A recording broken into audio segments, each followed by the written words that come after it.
The splendor of the Rocky Mountains, and we're at 20th and Blake tonight. Second game of a 13-game homestand for the Rockies. Last night they lose 5-4 to Tony La Russa and the Cardinals, and here is his lineup tonight.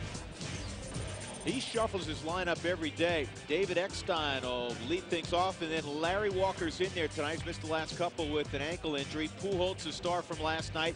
Jim Edmonds, Reggie Sanders, Mark Grudzielanek having a very good year offensively. Abraham Nunez will be at third base. Yadier Molina is behind the plate hitting eighth, and then Mark Mulder. We're set to go. Eckstein steps in. Pitch one is just off the corner. Ball one from Jason Jennings. Rick Reed is calling balls and strikes tonight.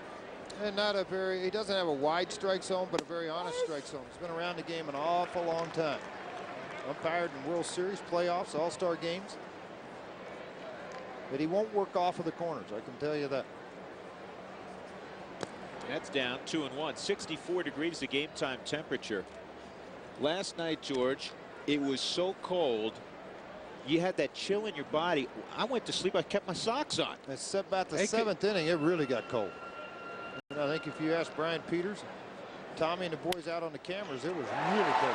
Eckstein past the diving Garrett Atkins. He's thinking about two bags. Here's the throw from Holiday, and he's now going to get back. And I'll tell you what, it went through the glove of Desi Relaford in his haste to turn and fire.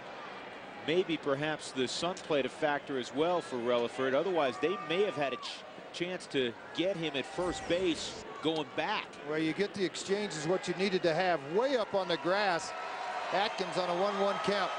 Holiday barehand the ball fired. He's really worked at it. See that sun and the glare, you wonder because of the flight of the ball coming in if Desi may have lost it for a second. Nice round of applause for Larry Walker as he steps in. He faced Jennings last year after leaving Colorado, and he was 0 for 4 against Jason.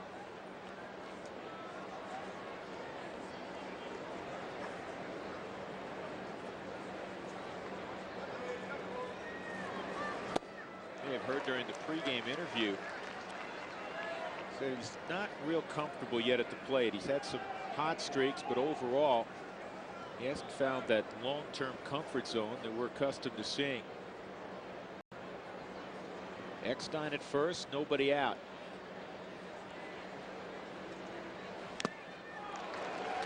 Now, two straight sinkers inside half of the plate. Walker at times has a tendency to bail backwards on the pitch. Pitches by Jennings, 88 miles an hour. The previous pitch at 84, and that's what he used effectively in Chicago. He'd back off of the fastball, create more movement.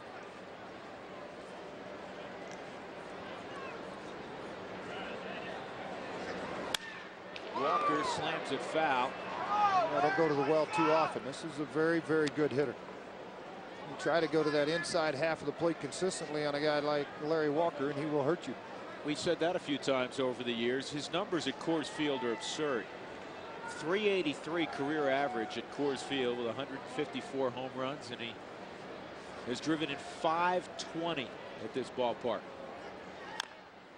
And he chops this one foul. One of the things that Walker was talking about before the ball game is that it is an adjustment for him still to hit in that number 2 hole. He said he's so used to being in the middle of the lineup where he is supposed to provide doubles and home runs, and he said, you know, I'm really part of the table setter role now. Well, there's a lot of clubs that like to have his home runs, RBI potential as a table setter. Good curveball by Jennings, and he got the strikeout. Well, let's take a look at Jason Jennings' overall numbers on the year. And for Jason, obviously not what he would like to see. A high earned run average, high walk totals, more strikeouts. The opponent's average at 280. That last start outstanding. Back to basics. Just throw strikes. Keep a low pitch count. You'll have great results. That's pretty obvious with a lot of people, but more so with Jennings than anybody else. It means he's working the strike zone consistently against the hitters. So Pujols steps in. The 3-run home run, also a single last night.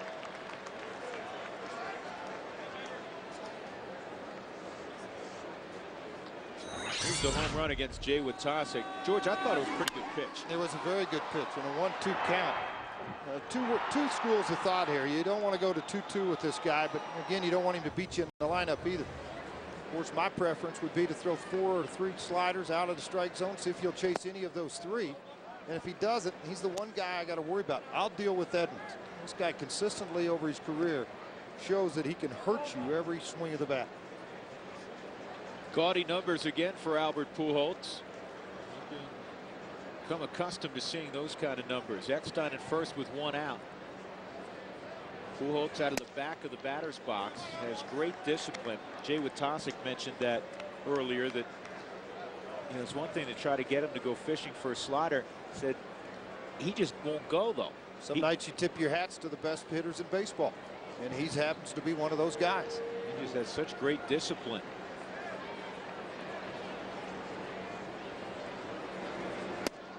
That's in there, 2-2. Well, tonight is Email the Booth. If you have a question for us upstairs, tonight's the night to fire away. Email the booth at foxsports.com. Search Rockies Booth. Yeah, foxsports.com. Search Rockies Booth, and we'll handle as many as you fire at us this evening. Eckstein dives back, gets in there safely. As tough as it is for Luis Gonzalez to see the baseball, as a base runner at times the sun will affect you. You can see Eckstein, who wears his hat low anyway, has it really pulled down over the eyes to try to shade part of that glare, and that's exactly what he's looking into, looking at Jennings. Pujols backs out. Yeah, the Rockies pitching staff for a whole really doesn't use the slide step a lot. They believe in the hitter at 60 feet 6 inches away as the main focus, as it should be. But you can really benefit your catcher by holding the baseball. Ball's down in the dirt. Eckstein takes advantage, and he moves up. If you hold the baseball, step off, throw over, a soft throw, hard throws, give them different looks to tighten up their lead at first base. That ball is squirted away from Todd Green by the time he recovered. Too late. Pass ball on Todd Green is the scoring. Eckstein out there with 1 out.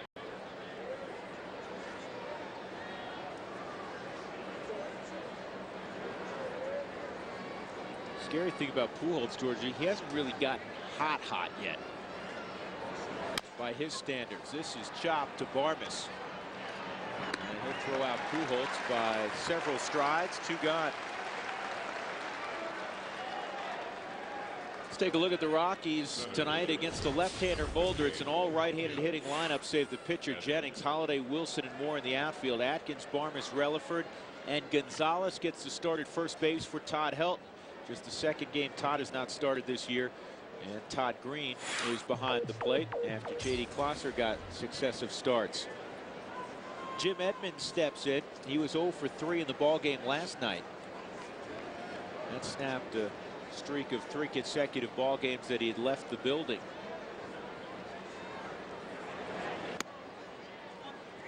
One of his best offensive years in what has been a tremendous career came last year in a Cardinals uniform. Edmonds, 301 average, 42 home runs. He drove in 111 runs. He also walked 101 times. And this ball is loud and foul. Another interesting note about Edmonds' average of 301. Keep in mind, during the final 2 weeks of the season, at one point he endured an 0 for 21 stretch. So, George, he may have hit 315 last year. Yeah, no question. He probably would have. And this is a guy that still amazes me that he covers the ground that he does in center field. As quick as he is, the jumps that he has, you could probably see him steal a few more bases. Well, Jennings has given up 44 runs this year. 13 of those 44 have come in the first inning. That Cub win that Jennings had against Chicago was his first road win since July 25th, 2004. His second win total in his last 18 starts. Part of that, the bullpen. He left ball games, 6 of those 18 starts with a lead last year and couldn't complete it, couldn't finish it.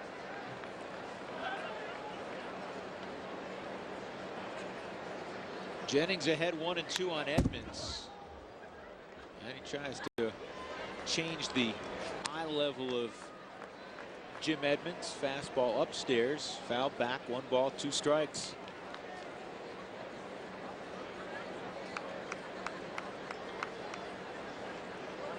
Well, what you try to do anytime you're a sinker ball pitcher, hitters gear for the ball down. Their eyesight is down. So when you run one up here, then you have a chance to, as Drew said, change things around a little bit, maybe get them to chase something. Pretty good slider. I know you like that location, George. You utilized it a lot in your career. Throw it at the back leg of the left-handed hitter. Yeah, and good pitch. And the reason you wrap it around down, it's got to start at the knee and it's got to end up on top of the foot. If you raise it above there, there's a tendency to hang and obviously the opportunity to get hit hard. 2-2 on the ground. Gonzalez spins, comes up with it. Jennings at the bag. Well done. Doesn't matter where you put Luis Gonzalez. He'll flash leather for you. Good start for Rockies getting ready with the Lumbers. We go to the bottom of the first inning. And here's the lineup tonight for Clint Hurdle. Dominated by right-handed bats against the left-handed pitching Mark Mulder. Barmes up top. Luis Gonzalez in the 2-hole. Matt Holliday slides to the 3-hole for the first time this year. Obviously, that is normally occupied by Helton, Wilson, 4 more, 5. Green, Atkins, Relaford, and Jason Jennings. So here we go. Mark Mulder has pitched at Coors Field before as a rookie, and he'd like to forget about it. 10 runs, 9 earned in 2000 with the Oakland A's. Mulder lost his second start of the season. Since then, 7-0 with a 286 earned run average. If you look at what he does, he likes to sink the ball down and away from the hitter, the right-handed hitter, try to get you pull the baseball on the ground. He has the go ahead, Drew. I was going to say, he's a 5-pitch pitcher. You don't see many of those. Well, you don't. He really, though, utilizes, from talking with Dave Duncan and their radio guys, and Mike Shannon, so he lives and dies by the sinker, and he just changes so many speeds off of the sinker. Walker gets the jump, and he'll make the catch for the first out. He'll also throw a split finger when he's ahead in the count. His numbers outstanding, 7-1. George talked about his career record when we opened the broadcast. George, I mean, he just wins. He does. He doesn't walk people. He doesn't beat himself. That's the key. 45 games over 500. The transition has been easy to the National League. Dominates left-handed hitters. I think that's why you see Hop and Helton taking a seat. Helton has struggled. Great command of the strike zone with everything he throws. If you're going to get after him, it's the first 3 innings. 304, 231, 188 average after 7 innings. I think with Helton, had he been swinging the bat well, Helton would have been in the lineup tonight. This ball on the line toward Walker. And he'll put this one away also. Now this is unusual. 2 fly balls by Mulder. This is a guy that has more ground balls than fly balls in every start this season. Second in the National League ground ball to fly ball ratio. Sanders, Edmonds, and Walker in the outfield, brought to you by Rico. Abraham Nunez is at third base tonight. Eckstein at short. Mark Grudzielanek, their everyday second baseman, did not start last night. And Pujols, along with Molina, round out the infield. Well, first time Matt Holliday. He's got to hit third in the order and respond with a base hit to left. Garrett Atkins hit third, the only other ball game that Todd Helton did not start. So a 2-out knock for Holliday, who continues to swing the bat well. Preston Wilson will step in. Wilson has seen Mulder 1 time. That was in an all-star game, and he actually got a hit off of him.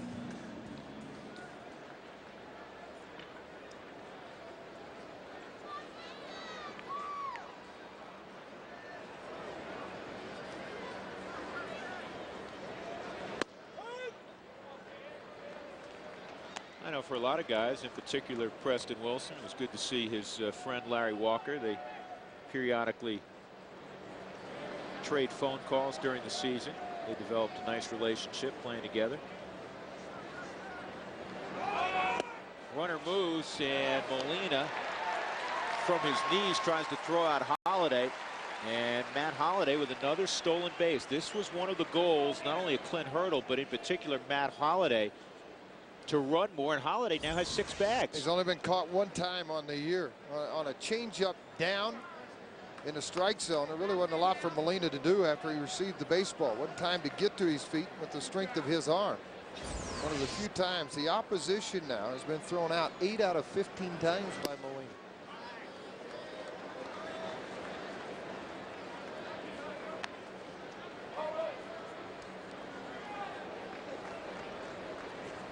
Matt really has a chance to be a complete player. Offensively, defensively, and a little bonus, a guy of his size, he could be a 15 to 20 stolen base guy as well. 2 balls and 2 strikes. You see right now Mulder with his fastball topping out around 89. Earlier in his career, he'd be 93, 94. Well, the toll of the innings is one thing, and learning how to pitch another.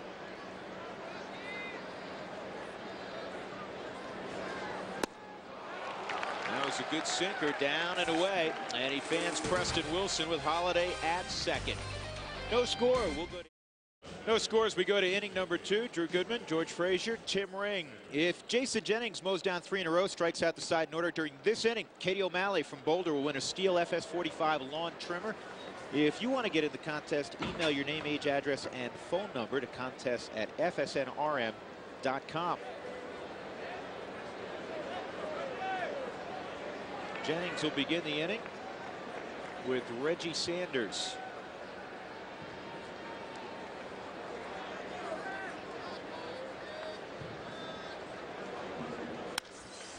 On the ground, it is cut off by Atkins, and turns and fires to Gonzalez. Good play by Garrett Atkins, showing a little bit of range. Well, he's got to be able to move to the left and react to the baseball as soon as it's hit. He's able to get there. Now, Barmas was right behind it, ready to pick the baseball, but a much easier play for Atkins if he could cut it off. Reggie Sanders with good speed.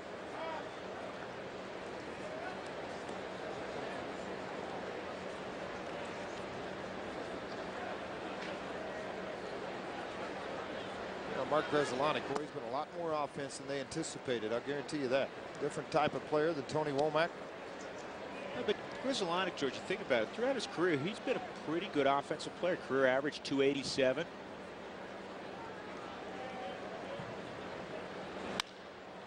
And he hits this in the air to right field.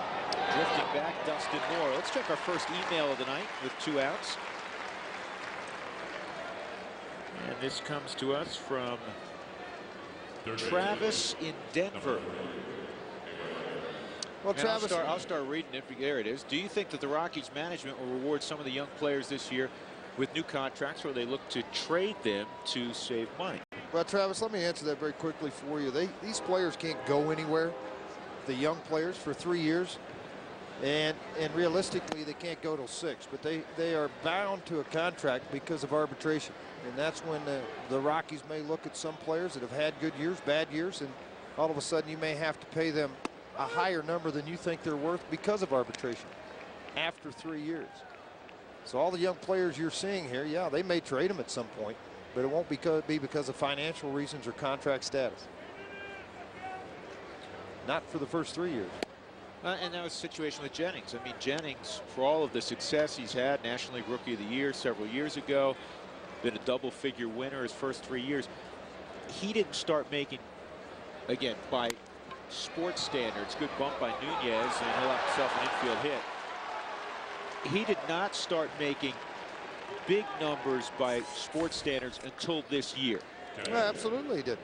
And again, this is a guy, Jennings, the #1 draft pick, that really just waited to his turn. Is basically what he did. And then when he was arbitration eligible, the Rockies want to keep him around. He's part of the process. He's a homegrown pitcher that understands Coors Field.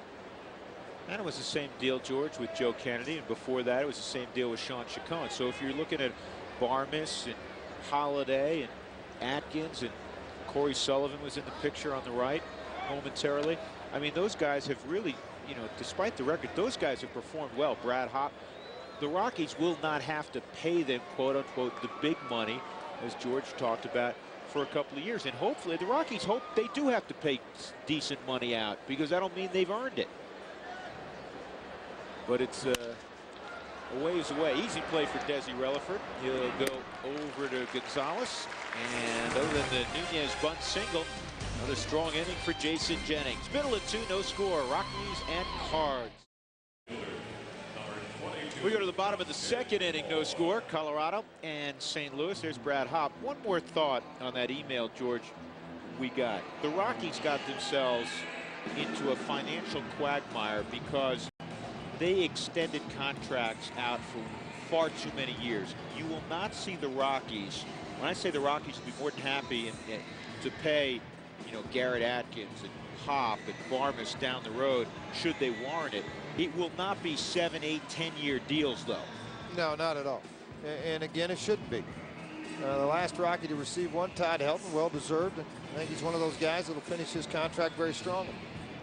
But again, you will not see, and around baseball, you will not see many of those anymore because it just limits what a team can do financially down the road, and you never know what will happen with a player.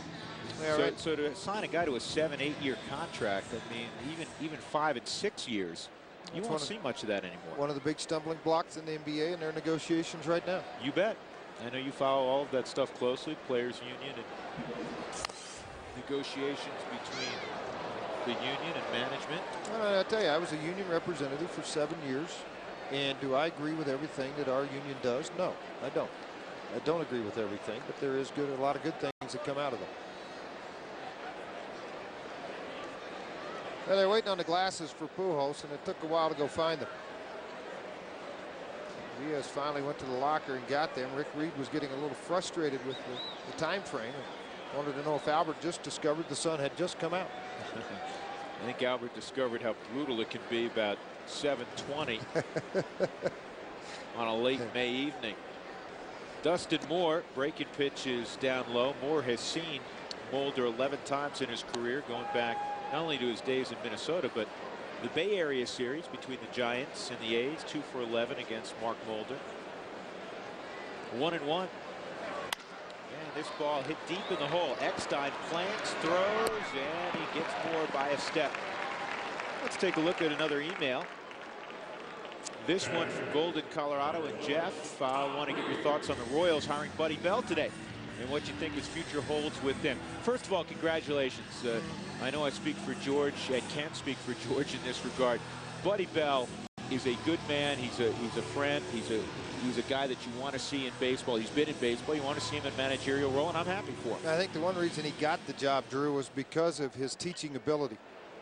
And he enjoys teaching and working with young kids. And as the Rockies, they're in a rebuilding type situation right now as Green lines out to Walker. And they're rebuilding with a lot of young kids also. And Buddy, who when retired from baseball, he started out in player development, working at the minor league level, teaching the game of baseball.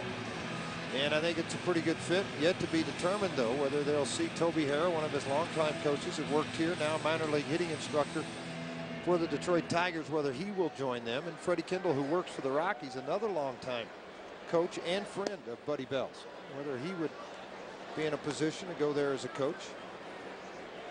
I do know they fired their hitting coach yesterday. Adios, amigo. 2-0 on Garrett Atkins.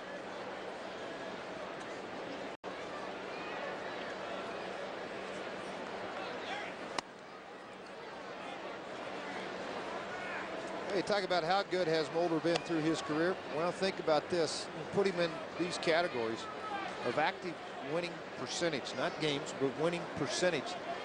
He is third in all of baseball among active pitchers right now. And when you hear this list, it tells you the elite status that Mulder has developed for himself. Pedro Martinez has won a little over 70% of his games. Hudson right at, Tim Hudson of the Braves, right at 70%.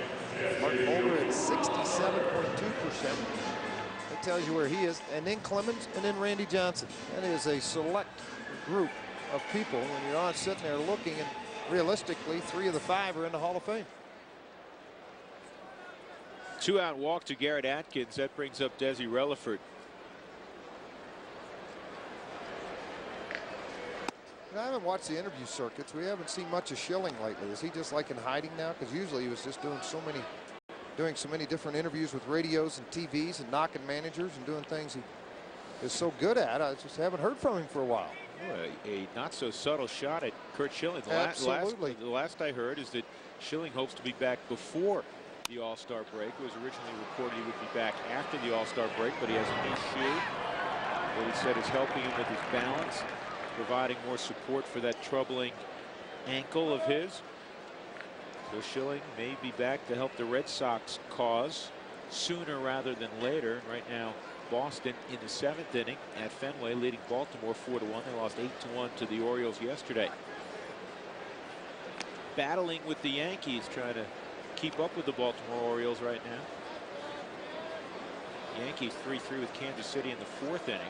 Yeah, Kevin Brown started that ball game for the Yankees. 1-1 on Desi Relaford. And that misses. How about Pittsburgh beating Florida again, 5-4.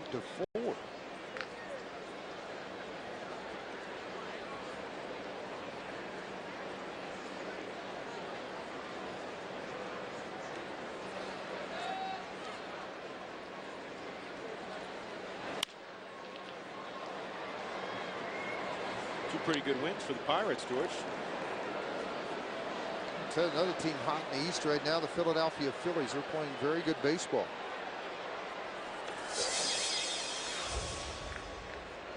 Everybody's starting to get healthy on their club. They're starting to get the pitching out of the bullpen that they thought they would have early.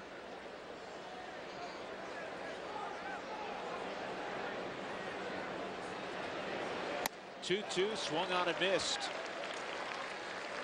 Rockies at Garrett Atkins at first on a walk, could not move. Top of the 3rd inning, Mulder, then the top of the order. Let's find Tim Ring. Tim? Drew, I'm down here right on the 3rd base line, front row ticket. You know, Larry Walker in his 10 years in Colorado certainly had a lot of fans, but perhaps none bigger than the Haxbys who are sitting next to me here from Centennial, Colorado. Ken and his son Andrew. Guys, you got the full Walker uni on, both of you today, and you sent Larry a letter before tonight's game, and you asked him to sign a few things for you, and I think Walker did that and then some. What do you got here? Go ahead and let's show everybody here. Well, my prized possession is a fielder's glove from Larry's MVP season in 1997 that he signed for me. And of course, he signed several bats for us. We've been collecting his stuff for 10 years now. All right. So you got 3 bats, and then you got a Walker official Rockies jersey. I like the fact that you guys didn't go with the full Cardinals Larry Walker jersey uniform tonight. Well, you stay Rocky fans and also Larry Walker. He's still a Rocky, and when he wins the World Series ring this year, he's going to win it for us Rockies fans. When he came over to you guys tonight and he signed it, any kind words did he have to say? Well, he appreciates the fans, and he appreciates the support that he still has, even though he's in St. Louis.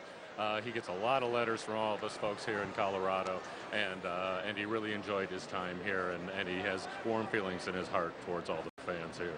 Andrew, what are you gonna do with some of these bats? You keep them in your room? Do you sell them on eBay? Come on now, let's be honest. Well, I don't think he would let me sell any of them. So darn right. Yeah, so I'm thinking I'm gonna try and get some in my room, but I don't know. There you go. Well, guys, you got the seats where you want it tonight. You got everything signed, so good job all around. Now all we need is a Walker 3-for-4 night and a Rockies win. Drew, back to you. All right, there you go. I'm sure that would make those folks happy. David Eckstein, I tell you what, Tony La Russa, we talked about his unorthodox managerial style. He has an athlete at first base, Mark Mulder. Mulder's more than just a pitcher. He's a very gifted athlete. There's the old Walker jersey that was popular a few years ago. Anyhow, hit and run with Mulder and Eckstein on the first pitch, George. Yeah, he has very good athletes on his pitching staff. Marquise last night, one of those guys, swings the bat well, runs the bases very well. Mulder, a guy that came over from the American League and has shown that he's a very good athlete. Morse is a good athlete.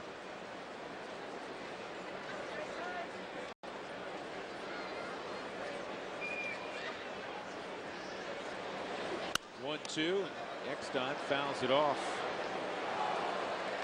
The guy does not strike out very much, David Eckstein. Learning the National League pitchers. He spent some time before the ball game with Hal McRae, the hitting coach of the Cardinals. We talked a lot about Dave Duncan last night.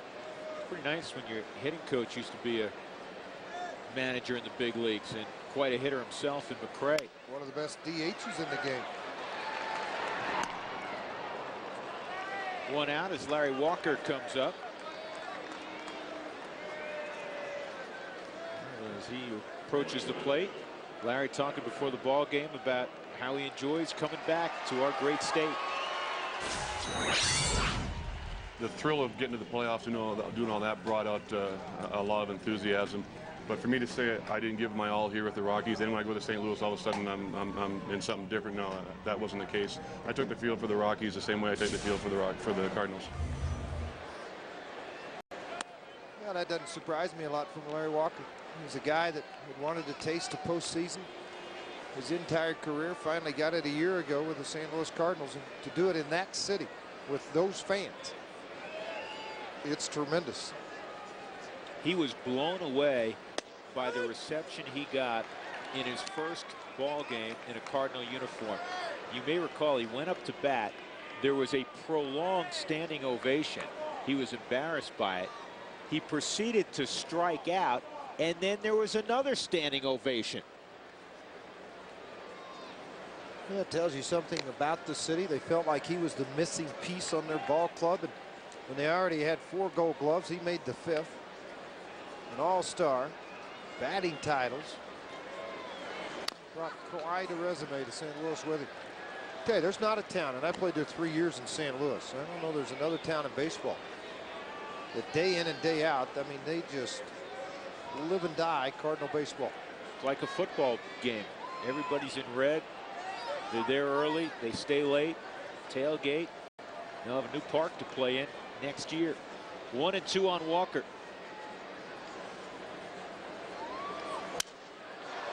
Larry breaks his bat, and he flies to Moore. Moore has a chance to double up. Mulder strayed a little too far off, and the ball gets away. And now Mulder will get to second base, and that was unfortunate. The hop it took was strange because the Rockies were in proper position. Jennings was behind Gonzalez, and Green was behind Jennings. So it's not like they fell asleep and didn't back up. It just took a strange hop and eluded both Jennings and Green. As he goes out to get to the baseball, and they have a short hop. When you got to recognize that a throw is going to be much closer to where it's a short hop, you've got to come off of the bag and go meet the baseball. Don't allow it to short hop you and then have this as an end result.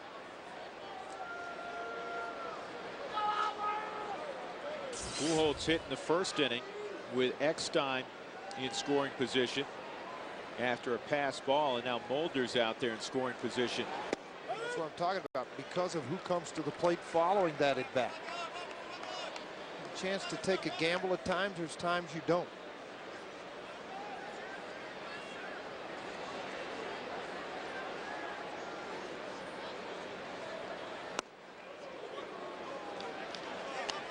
Well, I guess Pujols hasn't quite reached Barry Bonds' stature, because in this position with first base unoccupied, even though it's a scoreless game in the 3rd inning, a lot of teams have gone ahead and just walked a guy like Barry Bonds. Not a guy like, just one guy, Barry Bonds. They don't do it with Pujols, and he hits it straight away and playable for Preston Wilson. So Jennings, another scoreless inning. Single to Mulder, no harm done.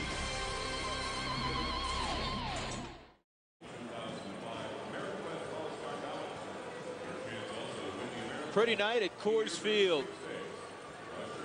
and much warmer than it was last night, and much drier as well. Drew Goodman, George Frazier, Tim Ring. Budweiser, what's on tap tomorrow? 6:30, we're on the air on the pregame show on FSN Rocky Mountain. Thursday afternoon, right here on FSN at 1 p.m. And then Friday, the Cincinnati Reds come to town, 6:30, 5:30 Saturday, and Sunday will be on UPN 20 at 1 p.m. Then it's interleague play. The White Sox come a-calling. I'm really looking forward to seeing the White Sox. They have the best record in baseball. Jason Jennings to face Mark Mulder. And Jennings says, you know what? You got to hit off me. I can do that also. Left on left, a line, clean single to center. Jennings against Mulder, the Rockies' second hit. And the first time in 3 innings, they have the leadoff man aboard. Yeah, they just flat swing the bat. We talk about athletes that the Cardinals have. The Rockies have a few of those too. Jason Jennings, one of them. He can flat swing it. I mean, he's just not intimidated by the left-hander at all. Let's see if the Rockies can manufacture something here with the top of the order, represented by Clint Barmas at the plate. Barmas squares around a bunt. That sucks Nunez in at third. Barney at 322.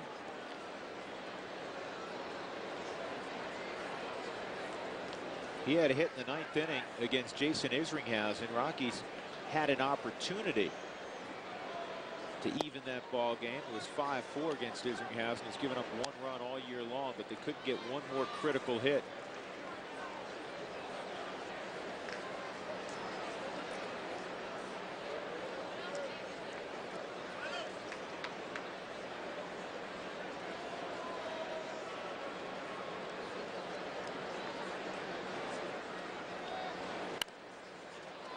Push bunt. This could be a big problem. Pujols, I'll tell you what, that is a great play. That he made look very easy. That was not an easy play. No, when you work it together over and over and over again, it's kind of one of those deals that you work on in spring training. Bare hand flip, and then Mulder, the key there, he got to the bag. I think the other side of it being left-handed. Look how he slowed down, and he's footing, found the baseball, and found the bag. I have an email from Jim in Phoenix, Arizona. George, can you explain Mulder's past second half problems, and do you think he'll go through them again? Last year, at an ERA over 6 in the second half with the A's. First half, he was 12-2, 321. And you look at his numbers the second half, 5-6. Overall, though, 30 games over 500 in the first half. The second half, 15 games over, 34-19. It's a matter of protecting his arm, protecting the innings pitched. I think that'll play a key role in it for him, particularly playing in St. Louis, where it gets extremely hot in July and August.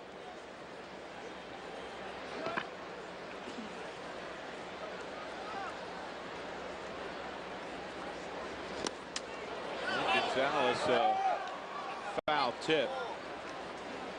1 out, Jennings at second base. Rockies got Holiday to second in the first inning, a single and a stolen base with 2 outs, but Wilson struck out. So this is the second decent scoring chance. Despite Mulder's struggles last year in the second half, he was still 17-8 for the A's. Yeah, they're obviously looking for a lot bigger numbers from him in the second half. Now you're going to repeat 12-2. I mean, be realistic about it too. How about a guy going 24-6? It's been a while since that happened. I think you have to go all the way back to Ron Guidry days. He went 27, I think, and 3 that year, whatever it was, 24-3. I mean, it was an astronomical year for Ron Guidry in a Yankee uniform. This is chopped foul. Hey, by the way, I just want to say today there's 1,700 fans from Broomfield today from their Little League group that shows up here at the ballpark. And again, it's a great way to entertain your group, a great fundraiser. Call the Rockies, 303 Rockies, for more information. Ages 5 and up. It's really a neat time for them here at the old ball yard. Is there anything better than Little League? Well, as they get older, you find out there's not anything better than middle school. There's not anything better than high school. There's not, you know, I mean, it just seems like it gets so much better. I think the neat part about Little League is that kids have yet to try to say, I'm the best at this sport, so I'm not going to play the other. Everybody gets to play. Everybody gets to hit, particularly the little kids, you know, T-ball and coach pitch. And they all get to play in the field. Center field, Jim Edmonds. This is a part of this country. It's part of the fabric of this great nation. Little League baseball. You remember your Little League coach? Absolutely. Bill West. Absolutely. Missouri. Bill Barn in a hitting cage. He wasn't my hitting coach. He was mine. All right, let's Great check coach. it. Let's check it. I'm sure he appreciates you mentioning him. Let's go back to the emails as Matt Holliday steps in. David in Highlands Ranch, with all the young guys getting a chance this year, do you think the Rockies will be contenders in 2006 like Dan O'Dowd predicts? I don't know if Dan O'Dowd's on record as saying they will contend. I think Dan believes that the Rockies will be vastly improved in 06. And one of the things about the year 06 that the Rockies have pointed to is the burden of some bad contracts will come off the books in 06 that will give them hopefully some financial flexibility. Well, it does. And again, the Rockies have to be careful, spend the money wisely, get players that want to be here in Colorado, and plug in Or maybe you see a weakness here on your club with the young kids. Hey, one guy asked me the other day, so do you think they'll get a high-priced pitcher again? No, I don't. And I think the one reason behind that, after the Hampton and Nagel debacle, the one reason behind that more than anything else, you're going to have to overpay to get a star pitcher to come pitch in Colorado. I think the other thing, you're finding out that if you raise them in altitude, they pitch better in altitude. Jason Jennings, Sean Chacon, good examples of that. Rockies now 0 for 3 tonight with runners in scoring position. They're hitting close to 100 over the last 13 games in those situations. Bell game resets, pitcher's duel. Jason Jennings has pitched well. He struck out Larry Walker with a slider in the first inning. He's gotten some ground balls. His counterpart, Mark Mulder, has pitched very well also. A couple of strikeouts in the ball game for Mulder. This one against Preston Wilson with a runner in scoring position. Then he got Desi Relaford in the second inning. We go to the top of the fourth inning.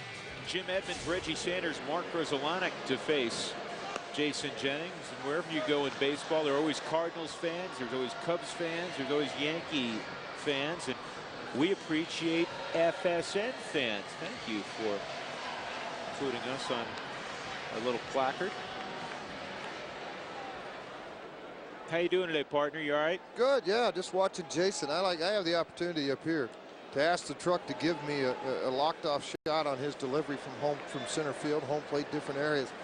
And as a former pitcher, and Jason and I being friends, I ask a lot of questions back and forth about his rotation, what he's done, pitch selection at different times. So a lot of times I like to study how a guy warms up in between innings, as well as what he does when a hitter's standing in the box.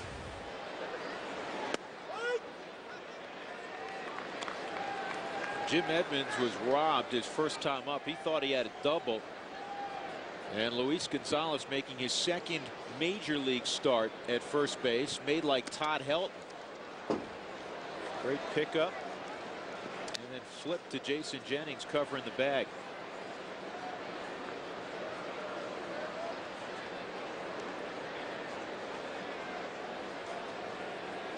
Edmonds 10 home runs, 32 RBIs. Looks like he's well on his way to another big offensive year. Fouls it off down the left field line. Yeah, I think the only thing that could prevent that, the way he plays defense sometimes, that the running into the walls, the climbing of the walls, the turned ankle, pulled hamstring, something like that may sideline him at times. But it's a guy that plays all out and just phenomenal plays in center field. And if you list the top 5 center fielders in baseball, he's obviously in the top 5, along with Andrew Jones, who was outstanding, Steve Finley, who was outstanding. And if you look at one of those scenarios, 2 of the 5 are some of the oldest guys in the game. I mean, they're unbelievable. Torrey Hunter with the Minnesota Twins is in that category of climbing walls and making catches. How about Jennings changing speeds? He struck out Walker on a similar pitch, and now he gets Jim Edmonds first out in the 4th inning. Yeah, and I like to see it. You're in the 4th inning now, and he's thrown 17 balls. Now, you take that into comparison where he's thrown 7 innings in Chicago the other day, and the pitch count in the truck was 17 balls total. Now, I want to say something. Jennings was terrific the other day in Chicago. The Cubs had a foolish offensive game plan. Well, but you know what? They swung at the first pitch, George, 90% of the time. So much so the next day Dusty Baker had a closed-door meeting. Said, guys, what are we doing? Well, the other thing I want to counter that with is there's a book written by Ted Williams. And Toby Harris showed it to me one time. And I don't have the percentages now. But the percentage of first pitch swinging for Ted Williams and his average was phenomenal. Same with Larry Walker. Man, you see Walker all the time. First pitch hack if it was in the strike zone. His batting average at Coors Field first pitch strikes.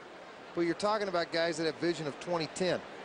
We're talking about the best hitters in the game. Well, the Cubs obviously have one of the best hitters in the game, Derek Lee, right now playing for the Cubs. The other guys, you know, their average is 260, 265, 270.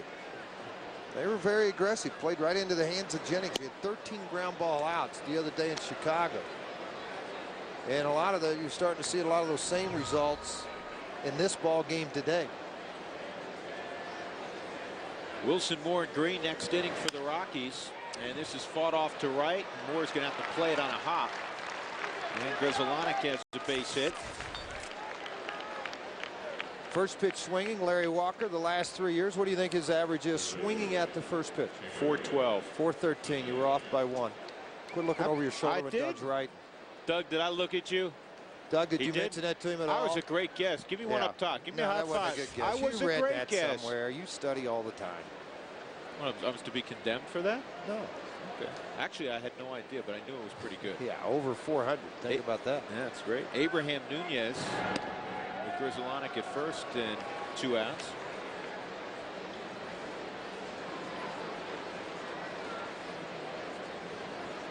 Cardinals have had a base hit in every inning, but that's it. I mean, Jennings has been in control. Mulder's been in control. Swung on and missed by Nunez.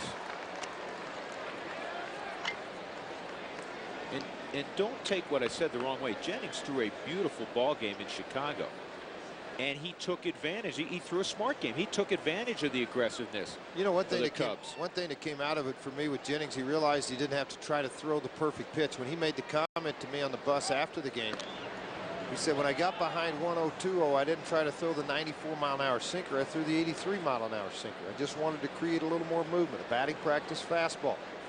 And they accommodated with the ground ball out.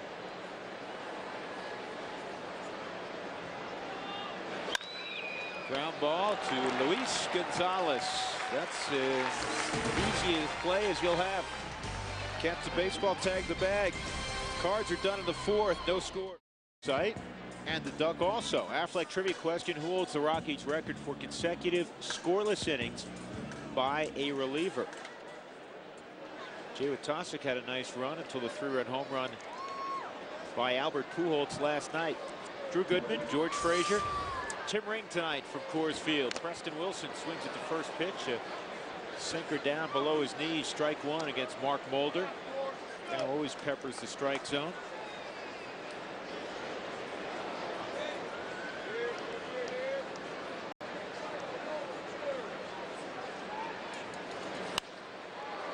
Wilson launches one off one of the sweeps way down the left field line. 0-2. Why didn't Amy Turner snag it? She was out throwing out the first pitch. She could have snagged that. How about that? Huh?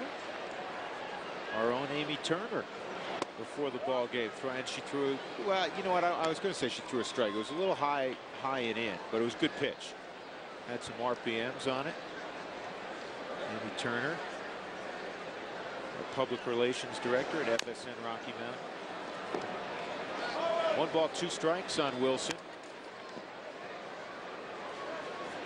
Mulder in his career, when he is given 4 runs or more of support, 71-5. That's not very good. No. And over the last 4 years, he's second to Kurt Schilling in wins. First among left-handers. Wilson is thrown out by Nunez. Let's check in with Dave Benz. Dave? Hey, thanks a lot, Drew. The Marlins and the Pirates, bottom of the 7th. Pirates down 4-3. Not anymore. Darrell Ward going deep, a 2-run home run. 10th of the year for Ward as the Pirates win at 5-4. All right, Dave, you know what? Darrell Ward has improved. He's not the same hitter he was in terms of, he's always had the power, George, but he had a lot of holes in his swings. He's hitting for some average this year also. Getting some opportunities to play every day. I think that plays a big role in it. Yeah, he's playing against lefties also. Hey, what happened to the sausage beater, Randall Simon? Where's he at? The sausage beater, Randall Simon. I don't know if he's in the big leagues right now. He's done, isn't he? Is he around anywhere, Doug? Okay. He said okay, but that was off air. Where is he? He said okay, thinks he's on the disabled list. By the way, the St. Louis Cardinals 7.5 game lead on Memorial Day, the most ever by a Cardinal ball club on Memorial Day. Yeah. It also tells you they've led their division a lot on Memorial Day. Well, you know, if they win tonight, they will have themselves a 19-win month. First time they've done that in May since 1971. This ball hit well straight away and deep. Edmonds going back, still going back. Get up, get out. It does. Takes a branch off a pine tree in deep center field. Dustin Moore breaks the ice, 1-0 Colorado. We've said an awful lot about Preston Wilson missing spring training. Well, Dustin Moore, after the injury on opening day, had to go back through spring training. He's hit much better here in May 15th on. This fastball up, out over the plate and left the yard. Jim Edmonds thought he might have had one of his acrobatic catches on this baseball. Tried to time it to climb the wall. You look at him back there in the top of your screen, I should say. Wasn't going to catch that one, not unless he had some tree hooks. That ball was hit a long way. It stayed hit. It did stay stung.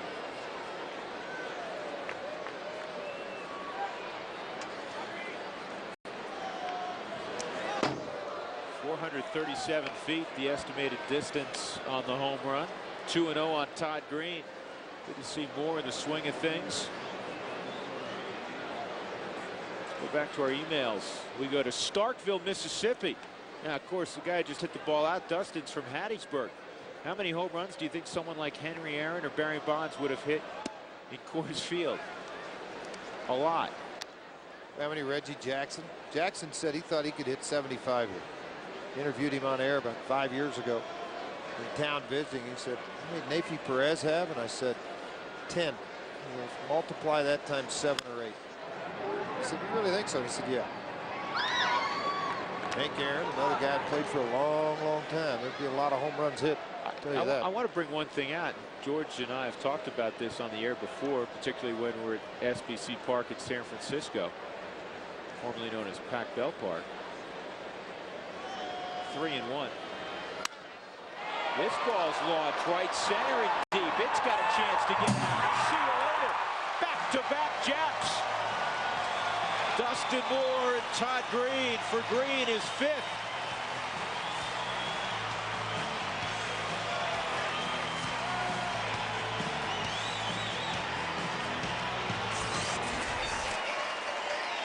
Man, that's just the 5th home run allowed by Mulder in 71 1/3. Out over the plate, strong man extends his arms. And you get it out into that tunnel at Coors Field. The ball carries an extra 10 to 15 feet in right center. Just out of the reach of Larry Walker. 2-0 Colorado. Second time this year the Rockies have gone back-to-back. Moore involved the first time as well. It was Holiday and Moore against the Giants on May 17th. Now back to the Barry Bonds deal and how many home runs he or Henry Aaron may have hit had they played their games at Coors Field. When they built SBC Park, they thought they were doing Bonds a favor. George, we pointed this out a lot. Favor?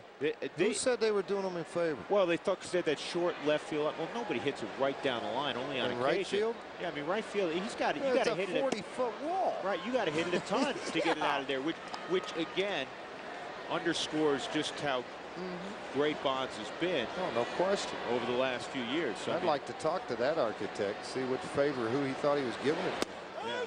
Exactly. 2-1 on it. 421 feet in right center. Must have stopped by Duffy's or something when he was starting to draw that up, making those comments. 2-2 for the Rockies. Lead Mark Mulder in the 4th inning. Well, Mulder again, remember that start in 2000 as a rookie for the A's, 10 runs, 9 earned. Those aren't good memories, but obviously that was a lot of wins ago.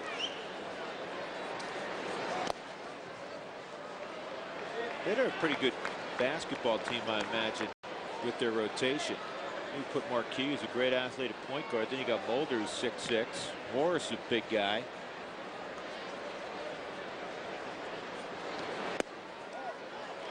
And Garrett Atkins works out another walk, second time today. Chris Carpenter, 6'6".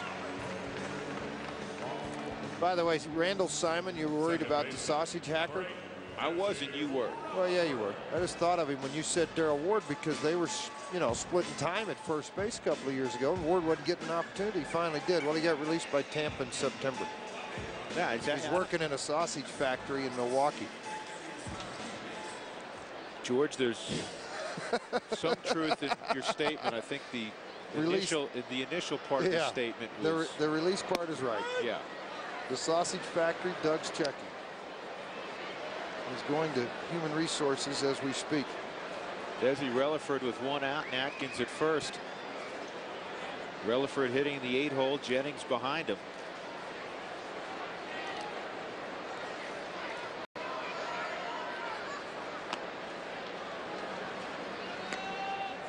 For those of you listening, wondering what Randall Simon did, they have the sausage races in Milwaukee. And as one came by, he hit him with the bat playing around, and he knocked him down. I mean, he did not intend to hurt the person. No. But it became a big story last year. Well, we had a little fun with it, as I just did tonight. I think I had a little more fun than the guy that was running in the sausage that got hit by the bat. I think it was a young lady, if memory serves me correctly. 1 ball and 1 strike. 6'6" Mark Mulder. Grew up in the Midwest in Illinois, and now he's pitching for the Cardinals, the heart of the Midwest. Let's check our emails again. This from Loveland, Colorado, and Doug, an all right-handed batting lineup tonight for the Rockies because of a lefty on the mound. Do the stats really support this strategy? Well, left-handers are hitting 122 against him, so I would say yes, it is dramatically. That is a foul ball. That would have been a tough play for Nunez had it stayed fair. And it's it really has to do with the fact, again, what Mulder does against lefties as opposed to, boy, the Rockies' right-handed bats against left-handed pitching are off the charts. It's more that Mulder really has tamed left-handed bats, as the 122 number suggests. Well, look at the number here, 293. Yeah. I mean, come on. That's a 171-point difference. I don't think Clint Hurdle thought long and hard about how he'd formulate his lineup tonight. And 5 big flies now versus the 3 that was prior to the ball game. Yep. Stat was plugged in. Inside on Relaford, that levels the count. 2 balls, 2 strikes. Rockies trying to snap a 4-game losing streak. Trying to get something good started here at home. Game 2 of a 13-game homestand. 3 more teams coming in after the Cardinals, the Reds this weekend, and the White Sox and the Detroit Tigers. Breaking pitch missed. Yeah, one of the few that he's thrown in this ball game. Desi extending a little bit. Hey, don't forget that Wednesday night, ladies' night out at the ballpark, sponsored by Big O Tires. June 1st, the next one, it's 7:05 start. The Cardinals still here in town. That's tomorrow night. Or you just join the ladies fan club. It costs you $99. You get 2 tickets to every ladies night. 303 Rockies for more information. Base hit the other way. Atkins will stop at second out of respect for the right arm of Larry Walker.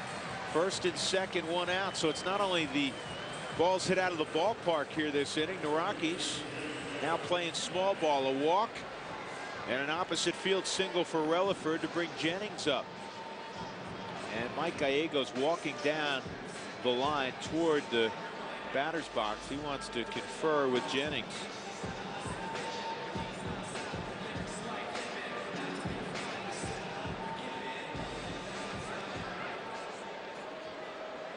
Well, you could sacrifice here and give 1 opportunity if it's successful to Barmes to drive in 2 runs.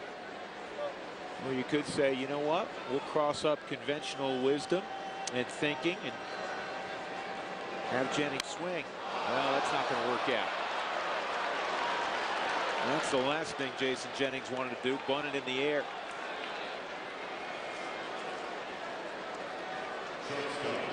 I guarantee you that's not what Mike Gallego told him to do.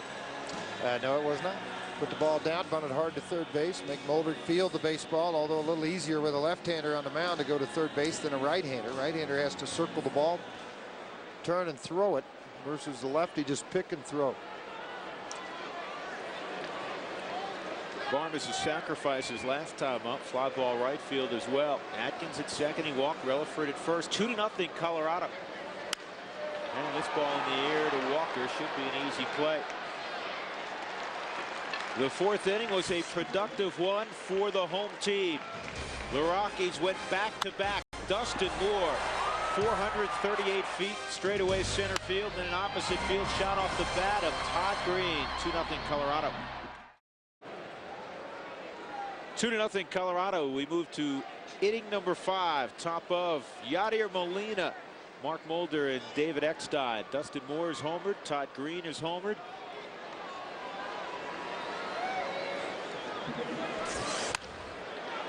Line drive to right, and Moore grabs this one, and we check in again with Tim Ring. Tim?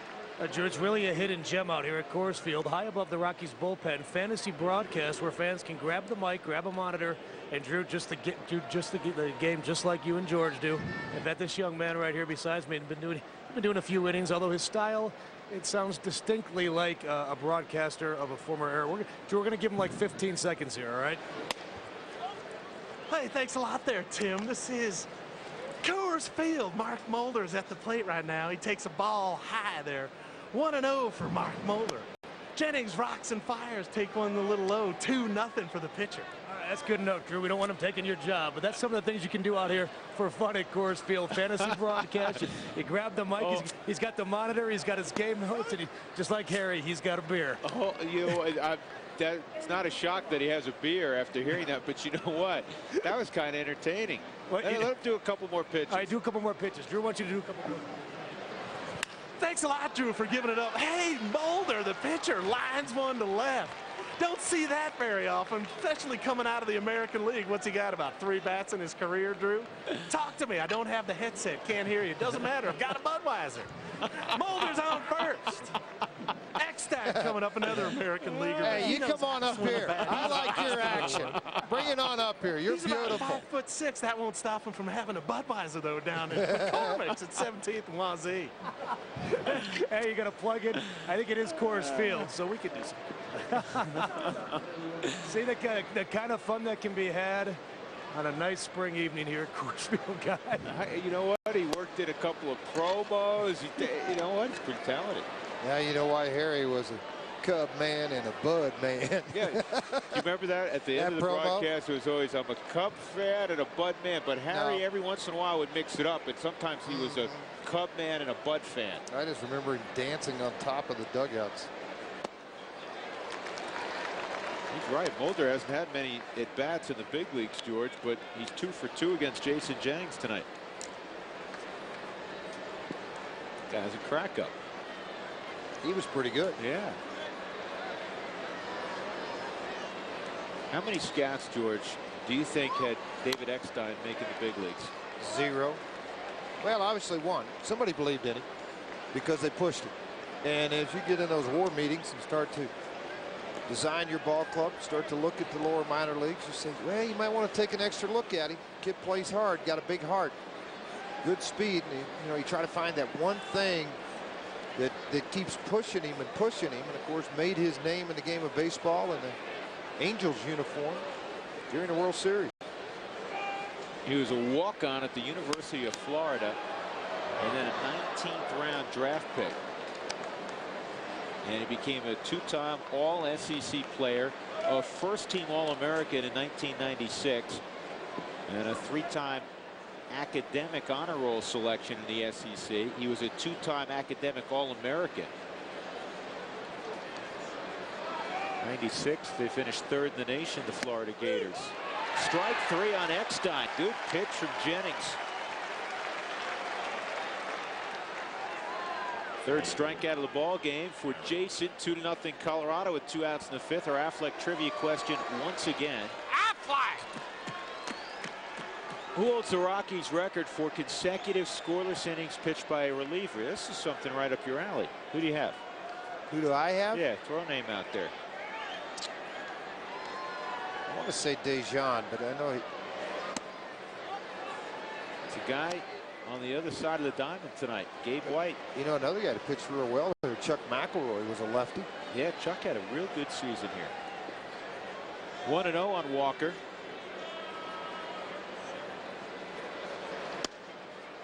Larry tonight, if you're just jumping on board, struck out by Jennings in the 1st inning and then hit a broken bat fly ball, medium range right field.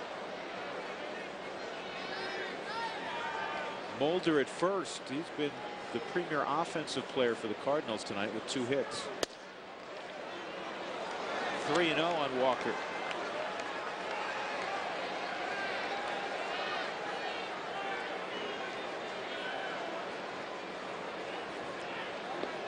Walker, in the years we watched him, George, I think he swung at a 3-0 pitch about 4 times. Doesn't happen very often.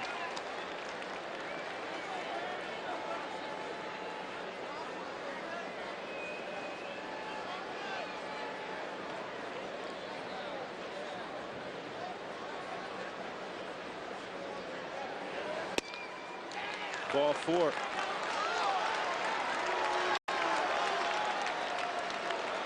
One of sports' most respected reporters returns to FSN in head-to-head with James Brown. Next week, find out why Dwayne Wade is not your typical NBA superstar. Plus, Jay Glazer gets a lesson in ultimate fighting. Head-to-head with James Brown, June 9th at 7 p.m. only on FSN Rocky Mountain. Well, I have great respect for JB. He is consummate pro, one of the best in our business.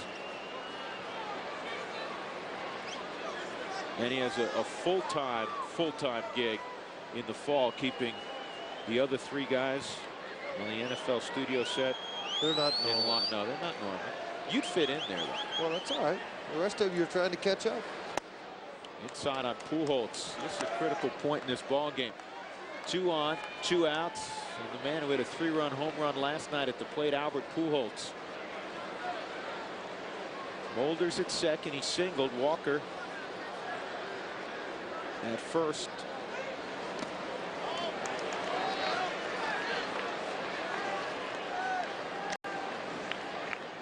Check an email quickly.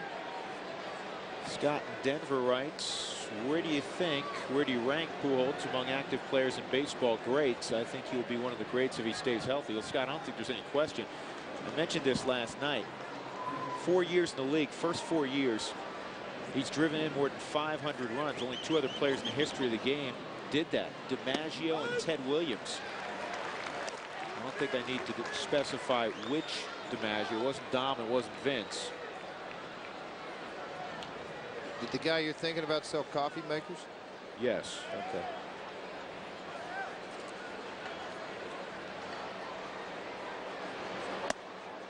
Got away with a frisbee up out of the strike zone. 3-1. Hit since 2001. Ichiro leads the pack 988. Then Pujols with 850. Pierre and Helton 3-4 on that list. Then Miguel Tejada home runs since 01. Bonds and A-Rod tied, and then Sosa, Tomey. The next on the list is Pujols, who just walked there to load the bases for Jim Edmonds. Well, last night Edmonds came to the plate with the bases loaded, and the Rockies were able to strike him out. Jamie Wright was.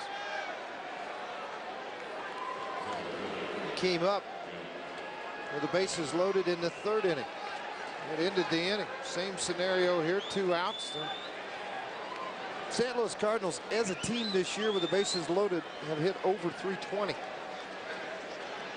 excuse me, 316. I was close. This is the 39th time that their club has had the bases loaded this year.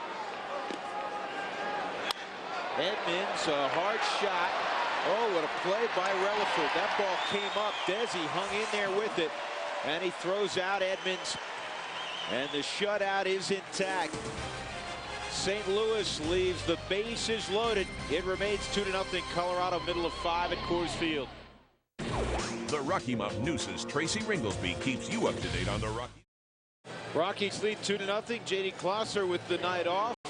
He had a big game a few days ago at Wrigley Field.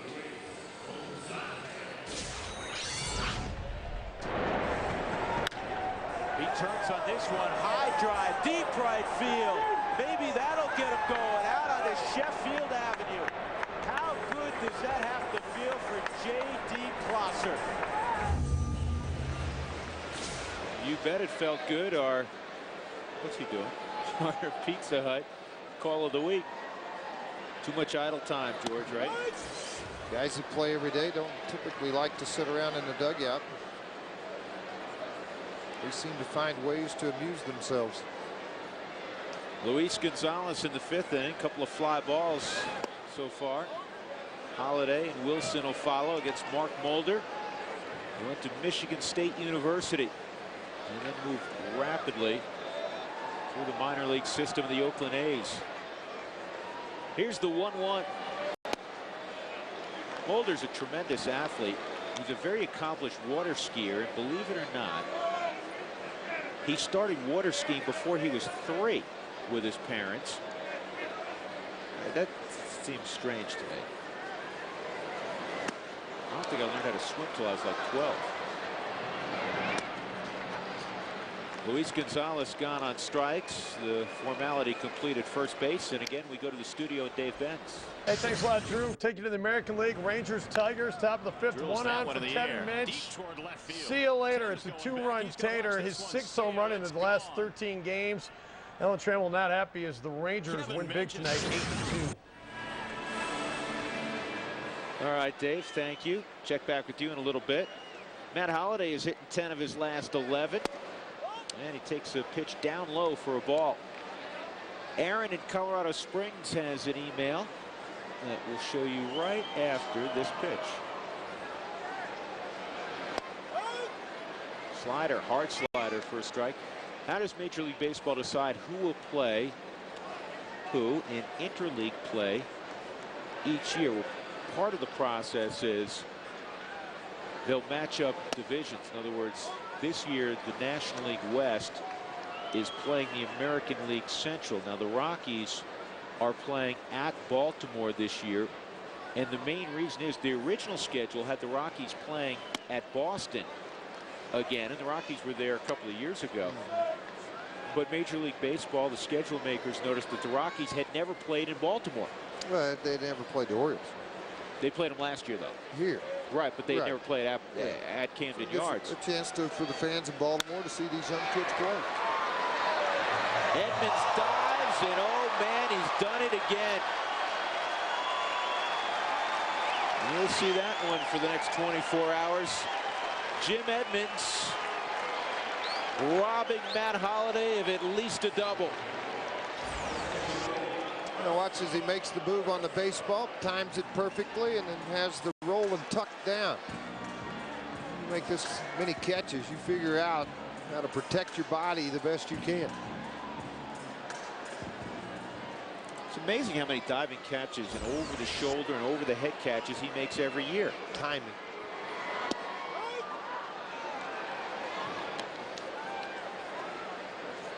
Pretty fine play by the 7-time Gold Glove winner, Jim Edmonds. Inside on Wilson. Edmonds has won the last 5 Gold Glove, or won 5 in a row, I should say. Wilson hacks this one foul.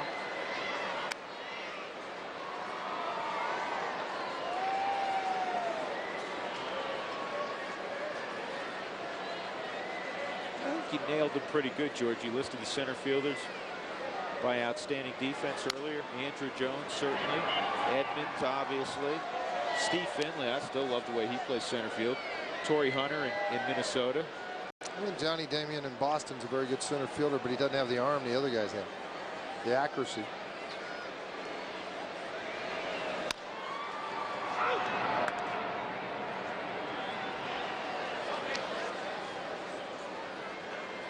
But Edmonds obviously in the top 5, one of the best players around. Another email written from Greg in Greeley. Do you think Preston Wilson will be traded before the All-Star break? And if so, what kind of players would they be looking for? Pitching, I think. I don't think you ever have enough pitching. And Preston will be sought after by some ball club because teams that are in the pennant races, if they have a power guy go down, this is a perfect fit for a Preston Wilson to go to that ball club because he's experienced. He can hit the ball obviously out of the ballpark. He can play the outfield positions. This ball down the left field line and deep, and it is foul. Speaking of guys who play center field well, Preston Wilson plays good center field. No question he does. He plays an extremely good center field at Coors Field too. I mean, this is a big yard to cover, and he covers a lot of acreage here.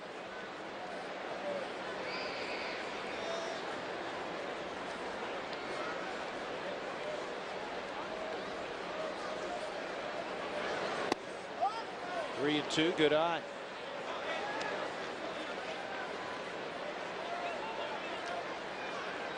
(2-0) Colorado. The hits even at 5 apiece.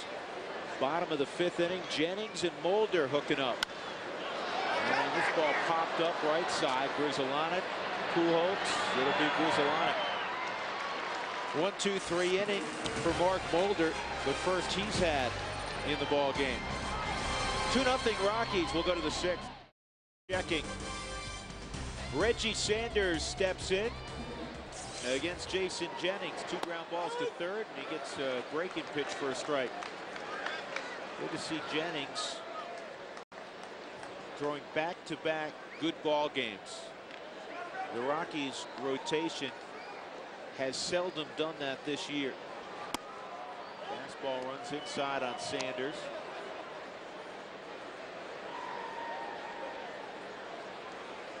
Sanders has a good average, 345 against Jennings in his career, 10 for 29, but 9 of the 10 hits have been singles. And if you keep a guy like Reggie Sanders in the ballpark with that many at-bats, you've done a pretty good job.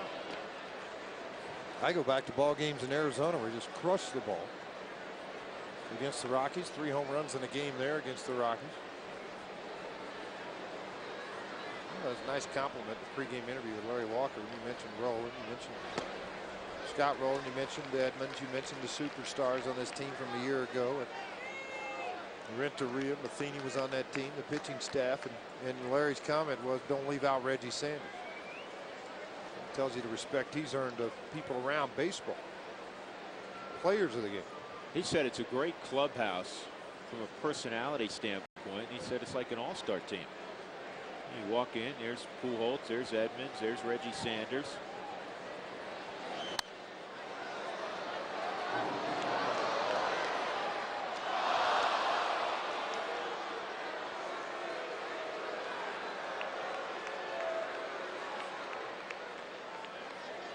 Two and 2 on Sanders, originally from Florence, South Carolina.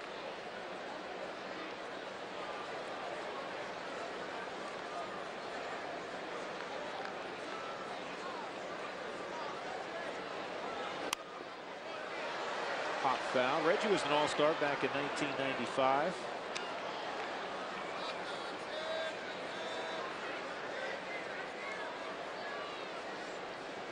All right, George, if you can name the school, the college that Reggie went to, I'll be really impressed. Well, I'm not going to name it. I'm keeping it a secret. All right. I'll reveal the secret. Spartanburg Methodist College in South Carolina. How many big leaguers do you think they've turned out? Everything. It explains everything. I bet he's not the only one. I'm betting he is. Okay. That Doug, look at this is the challenge Doug's waited for all night. Doug Marino, our research stat person. Doug, we want to know if there's any other big leaguers out of Spartanburg Methodist College in South Carolina. You're laughing. If there's one that comes out of that, you know I'm gonna bury you. You're right. All right, Reggie Sanders takes one in the upper back. He'll go to first, so the leadoff man aboard in the 6th with the Rockies nursing a 2-0 lead. Rockies led 3-1 last night in the 7th inning. They couldn't make it stand up. Drew Goodman with George Frazier. We have another email question, Frazier, and this is one that's right up your alley again. I've always felt the catcher is one of the more important players on the team. You are right, sir. Are there pitchers who only pitch to certain catchers, and why would this happen? Well, you look back at it, Charlie O'Brien and Greg Maddux. That was a guy. Now all of a sudden you got Henry Blanco catching Maddux in Chicago, and I think it's the comfort level of a guy that works with certain people. I think he feels comfortable the way they call the game, the way they catch the baseball. And so that's why you see it. Obviously, you have your number one guy. One thing you don't have in baseball anymore is a guy that's two-way. I mean, Pudge Rodriguez the last. Good offense, good defense. You're one or the other now. More than seeing Sanders takes off, and very little chance for Green. Wilson's to the ball quickly, and he still won't have a play on Sanders. That'll be an error on Todd Green. He double clutch getting the ball out of his glove. He probably would have been better off eating the baseball at that point. Sanders got a tremendous jump. Yes, he did. And as this ball sailed to the left side of second base, it just got hung up. And Green said how the hitter stepped in front of him. No, I don't think he double clutched her. I think the hitter stepped in front of him and made him hesitate to throw the ball to second base. Watch now. Watch Grzelcyk. Watch, he's going to step fake forward, and he stepped forward. See how he started to stride? He would have stepped on the foot of Grzelcyk, so he double pumps, then he throws.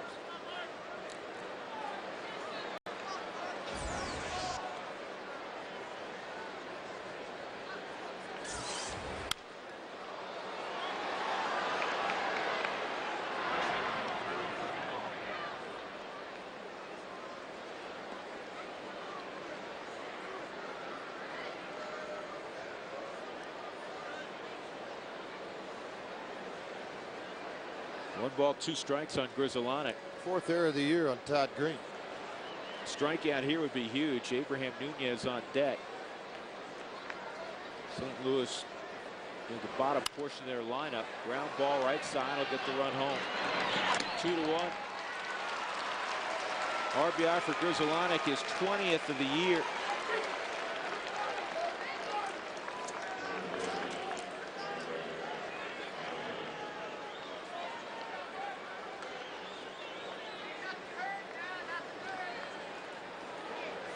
Nunez a bunt single as Grzelcyk gets high fives.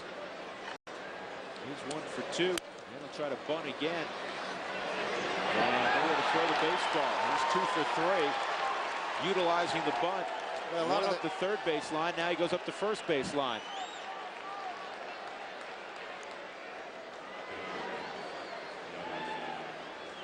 I want to show you something right now. And a lot of times as a team you'd say he's cherry picking. And the reason why, you look how far back Gonzalez is. He's up on the grass here. This is not a cherry pick. They're anticipating the bunt. This is just a good job of him getting the ball up the line and just outrunning the baseball. Now, a lot of times you catch your defense setting way back because there's one out, thinking they're going to swing the bat. A lot of guys bunt, and teams get upset because you say, oh, you're just trying to steal a hit. Well, you're down 1 run. You're trying to get on base. It's a compliment, too, to Jason Jennings. Obviously, he doesn't feel like he can swing the bat and have success, so he lays the bunt down.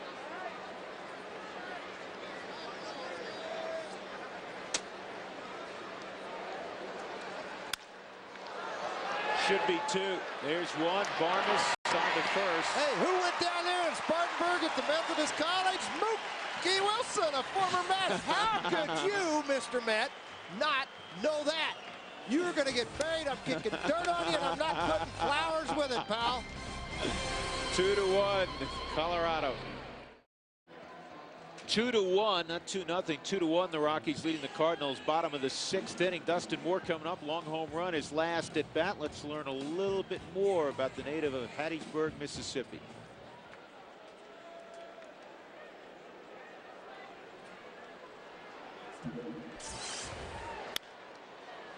Foul ball. I'll tell you what, we'll do it now. As Dustin was in the box. Dustin Moore, Fort Myers, Florida. Favorite car? F-250 King Ranch. I don't have a favorite pregame meal. You know, I don't even really like to eat before the game. I don't know if it's nerves or whatever, but usually I don't really have a favorite meal.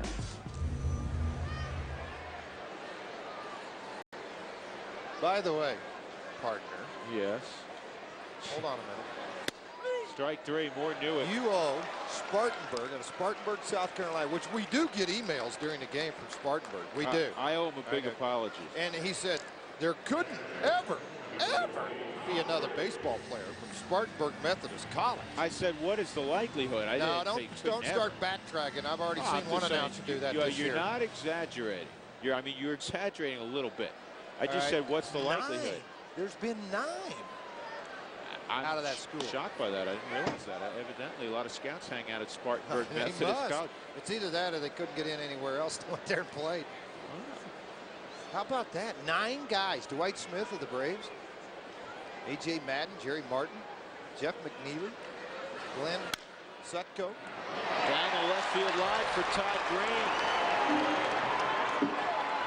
He's got a double to go along with his home run.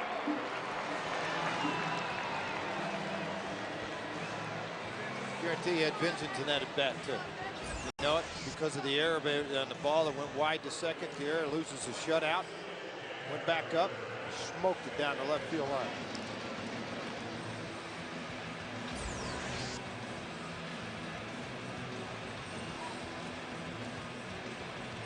Has it been me, or does it seem recently at Coors Field we see more low-scoring games? Good pitching. Yeah. It is. I mean, guys fighting the strike zone, pounding the strike zone. Hey, Jamie Wright threw well last night. So did Jason Marquis. Yes, he did. Garrett Atkins has walked his first 2 times up. Rockies have a runner in scoring position, nursing a 1-run lead, 2-1. They have been abysmal lately with runners in scoring position. 1 for 10 last night. Coming in over the last dozen, 10 for 90. That's a 111 average. 2 runs tonight on home runs. The Rockies don't have a hit with a runner in scoring position this evening. They are 0 for, counting this up, I believe they're 0 for 4. Is that right, Doug? 0 for 5. It's not good. Broken bat roller at Eckstein. Boy, it looks like it takes everything he's got, George, to get the ball across the diamond. Well, he works hard at staying right behind the baseball. When he catches it at shortstop, he stays right underneath himself. Now, a lot of guys that have played shortstop can tell you and understand. Look where his feet position. You know, he takes it, really stays with his feet right underneath of him. That crow hop allows him to get behind the baseball a little longer. It just turns it loose.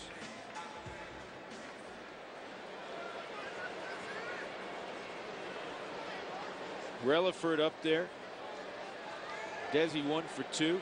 His base knock came to right field his last time up. See what Albert Pujols, George, really trying to take that hole away on the right side. He's about 30 feet away from first base. If Desi pulls the baseball, I mean, Albert's got time, but he's got to hustle to get to the bat.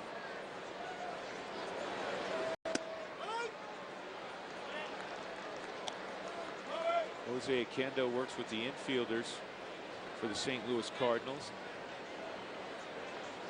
He's aware that Relaford went through the right side of the diamond last time up. Pujols cheating to try to take that away. 2-1. In the outfield, you know, Walker can throw. Edmonds got a good arm. Sanders played a lot of right field in his career. He's got a good arm. And Green, even with 2 outs, obviously Todd does not run real well.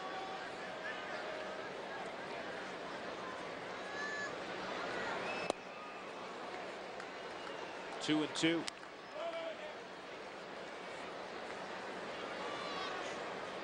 Talking about Mulder's athletic ability, the fact that he was water skiing before 3 and flying off 100-foot jumps as a 10, 11-year-old.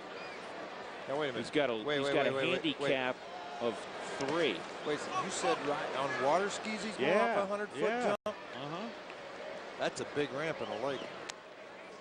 I don't know much about water skiing, but it's not something Well, I do. do. I've never seen a 100-foot ramp. No, not 100. I mean, he's flying 100 feet in the air off the 100 ramp. feet. Yeah, I'd say he's going off a 100-foot ramp.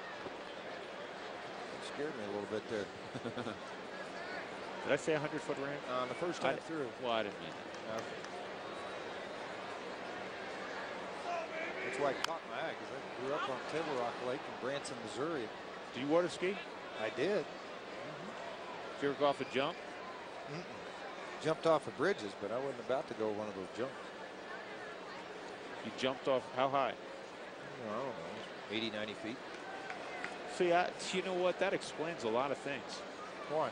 Well, it's the thing to do. You dodge cabs in New York. I jumped off bridges. I didn't dodge cabs in New York.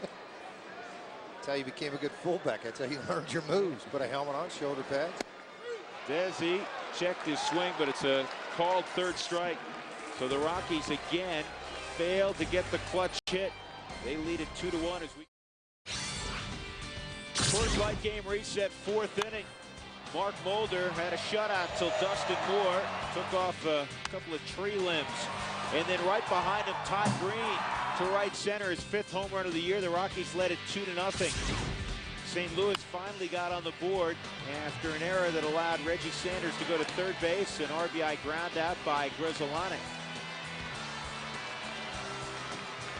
Jason Jennings has pitched very well. He's allowed 6 hits and that unearned run. Mulder will hit for himself here in the 7th, and why not? I guess he's drawn the confidence of his manager. 2 for 2 in the ball game against Jennings. Yeah, he has pitch count up in the high 90s right now. Mulder's is. Jennings at 92. But George, this is a guy that went 10 innings and won a game earlier this year. And what was his pitch count in the 10-inning game? 212. I don't think so.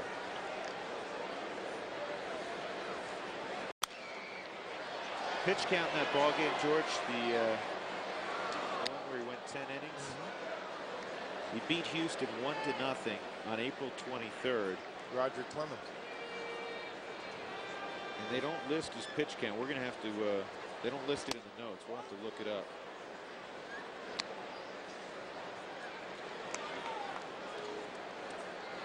First Cardinal since John Tudor, another lefty in '85, to pitch an extra inning shutout.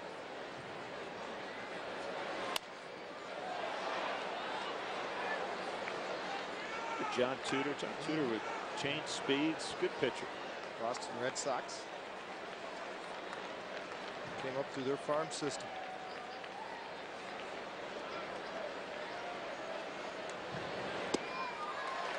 Mulder gone on a tough slider down and in. Good pitch by Jennings. 4th strikeout for Jason. First man gone in the 7th. Hey, tune in Sunday at 10 p.m. for Rockies Weekly. We go beyond the diamond for an exclusive look into Major League life with the Rockies. Join Keith Blyer and Darian Boyle. That's Rockies Weekly Sunday at 10 p.m. Well, how about this? In that 10-inning shutout, he threw 101 pitches. That's it. And obviously, Houston was being very aggressive. Swinging the bats, averaging just 10 pitches per inning. Hey, come out and watch the Rockies take on the Cardinals June 1st. When you leave the ballpark, you'll get a baseball and tin courtesy of Coca-Cola when you leave the game while supplies last. 7:05 start for tomorrow's ball game. 2-0 on David Eckstein. You don't want this guy on board. He's a clubhouse manager's worst nightmare. A guy's uniform's always dirty.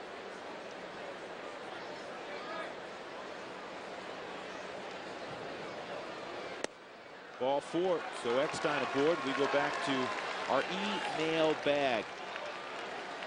This from Buck in Littleton. Watching Eckstein this evening makes me wonder why someone who always chokes up doesn't just have a shorter bat made. That way he will have the knob to help with the grip. Pretty good comment, Buck. I'll pass it on to David Eckstein. But a lot of times they want a longer bat, get it through the zone. They feel like they have better bat control by choking up 2 or 3 inches. The one guy I always remember doing it, Freddie Patek. He was a shortstop for a long time. He ended up playing with the Oakland A's at the end of his career. Felix Millan was a guy that Felix Millan choked up about 10 inches. He looked ridiculous with it, but I'm trying to think of the other guy. Played forever. Played till he was like 40, 41 years old. Wore his socks really high, I mean pants up high, and had the socks. Played for Oakland in the World Series. I'll think of his name here in a minute. Shortstop. It was far more in vogue 25, 30 years ago. Now you rarely see a guy choke up. I guess the irony of that statement is the one guy, or one of the few guys I can think of who chokes up is the most prolific home run hitter of this era, and that's Barry Bonds. By the way, the shortstop, Bert Campaneris. Thank you, Mike Fox.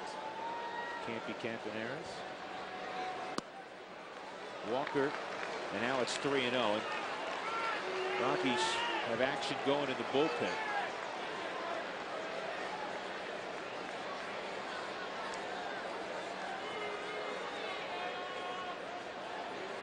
Walker takes a strike, 3-1. It's Blaine Neal throwing in the bullpen.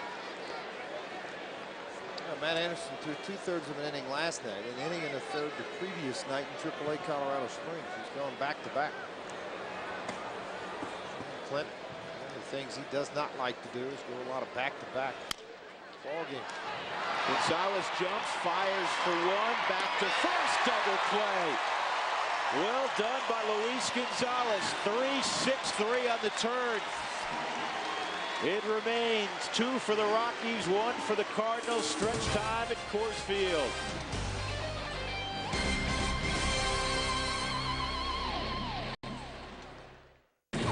The Rocky Mountain News' Tracy Ringlesby keeps you up to date on the Rockies and the rest of Major League Baseball. Watch the Cowboy as he takes you over. Clint Hurdle between innings congratulating Jason Jennings on a fine performance. Jennings scheduled to lead off here in the bottom of the 7th. He will not. The pinch hitter is Eddie Garabito. So back-to-back outstanding performances by Jason Jennings, who had really scuffled the start of this year, with the exception of his complete game win, which came a few weeks back. A complete game victory came against the Los Angeles Dodgers. Gave up a run on 10 hits at Coors Field on April 22nd. Garabito, third plate appearance, looking for his first big league hit. Well, good to see Jennings in a good groove, obviously. And a Rockies bullpen. You need to protect this lead for Jennings. There it is, George. First knock for Eddie Garabito. Garabito spent 9 years in the minor leagues in the first 7 weeks of the 2005 season. What a long trip it's been. And Eddie Garabito will always be able to say he reached the show, and he's got a knock and a baseball to prove it. Yeah, jumped right on it. Fastball, middle half in, right out of the reach of Nunez at third base. Garabito thinking, I'm on air right now, heading to first. Talk about a great moment in your career, that first knock.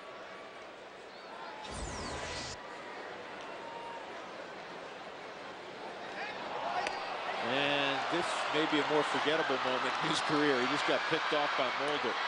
And then he got chased down and tagged by Mulder.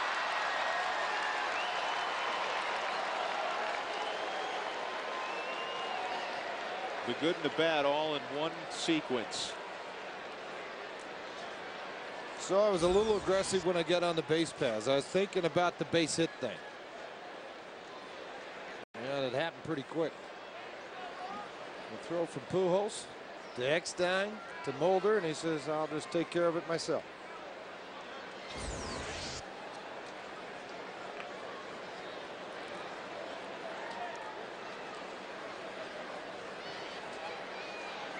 Mulder getting ready to face Barmes.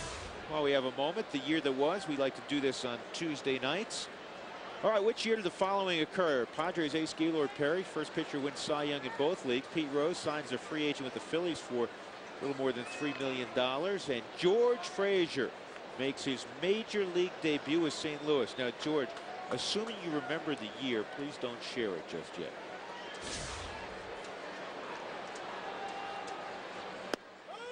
Strike to Barmes. Barmes 0 for 2 and a sacrifice. Hey, make sure you show up to the game Friday, June 3rd. You get a kid's bobblehead. Oh, what a play by Nunez. What a play by Nunez is right. He takes a hit away from Barmes. Probably a 2-bagger. Holy mackerel. Late in the ball game, you're going to hug it a little tighter, but he's even with the grass.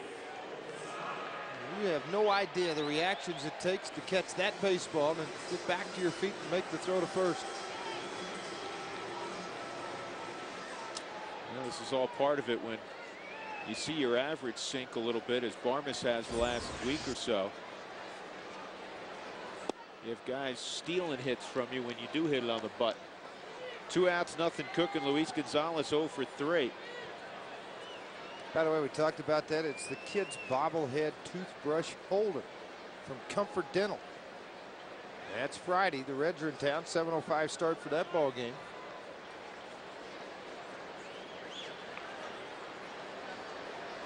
Gonzo's 8-game hitting streak came to an end last night. The 8-game hitting streak matched his career best.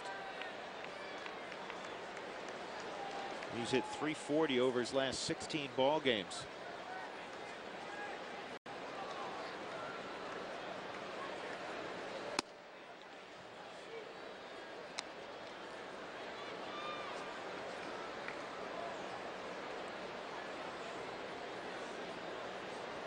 Jay Witasic now throwing, the 8th inning man for the Rockies, the setup guy.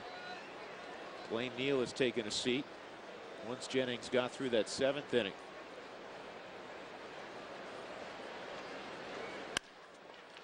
At Eckstein, and David gets rid of it quickly. Turns into a 1-2-3 inning. Eddie Garabito did get his first big league hit. Jennings. 2-1 Colorado. The Rockies 2 runs. A Dustin Moore home run, a Todd Green home run, and those 2 swings of the bat, part of our sonic good replay of the ball game. Mulder had a shutout going. Moore went 438 feet straight away, and then right behind him, Todd Green went to right center field in the Rockies bullpen. It was 2-0 at that point. St. Louis scratched out a run against Jason Jennings in the 6th inning, and the Rockies have made some changes. Todd Helton comes in the ball game at first base, and Gonzalez, who played a great first base tonight, moves to 3rd. Atkins comes out of the game. So great to have a guy like Helton, a defensive specialist, coming off the bench late in games, George. Yeah, it's great to have a Gold Glover, huh? Yeah, he's hanging out over there. Put him in late. Yeah. Jay Witasic against his nemesis from last night, and he throws him that same slider. And no baseball this time for Albert Pujols.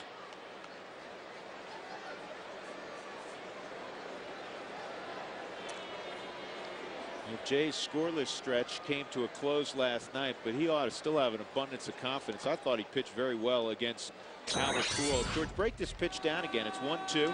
1-2 pitch, slider down and away, and out a little bit off of the plate, but yet more of a flat break than a good tilt. I think that's what allowed him to make the solid contact and hurt the Rockies. But there aren't many guys in baseball who hit that pitch that far.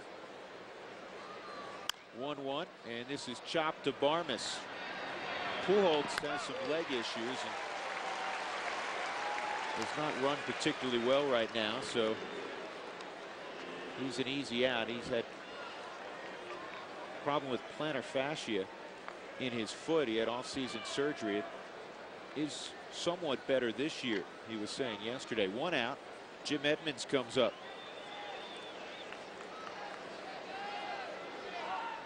Pujols tonight 0 for 3 and a walk. Jim Edmonds 0 for 3. Larry Walker 0 for 3 and a walk. So Jennings did a great job against the big boppers. Jason's line, by the way, 7 innings. He gave up 1 run. They did make that run earned because Sanders stole second, moved to 3rd on the throwing error by Todd Green. There was a hit by Abraham Nunez, which was a bunt single. Yeah, how do you give him a hit on that? Well, here's why they did, because Grzelcyk hit the ball to the right side. And then they're saying that the bunt single would have scored Reggie Sanders. That made the run earned. I mean, it probably could have gone either way. But anyhow, yeah, it doesn't matter. Line drive, gloved by Helton, 2 outs. Edmonds is retired. The second time he stung the baseball. Remember the play Desi Relaford made with the bases loaded. One hopper in the middle of his stomach, able to catch the baseball. Helton takes the line drive for an out. And Luis Gonzalez robbed him earlier in the game, so Edmonds hit the ball hard 3 times. Nothing to show for it. Let's go to the email bag again. Dan in Fort Collins writes in. Drew and George, who do you think is the better defensive first baseman, Helton or Albert Pujols? I think Helton is. He's got a lot more experience there than Albert Pujols, though Pujols has made great strides. Soft pair of hands. I think Todd Helton, one of the things that may separate the two is, George, Todd Helton's ability in bunt defense is extraordinary. Todd Helton's a better first baseman. More gold gloves, more agile. He does more things at the first base bag. 2 different types of players, 2 different types of first basemen.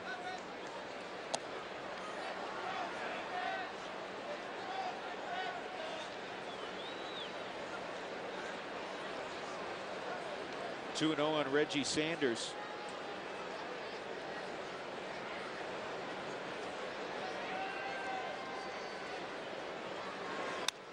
Foul back, checking fielding percentage right now, 2 months in the National League among first basemen. Todd Helton at .998, along with Phil Nevin and Sean Casey Also, Doug Mankiewicz is a very good first baseman in New York. JT Snow has plenty of gold gloves with the Giants, among the league leaders right now at first base.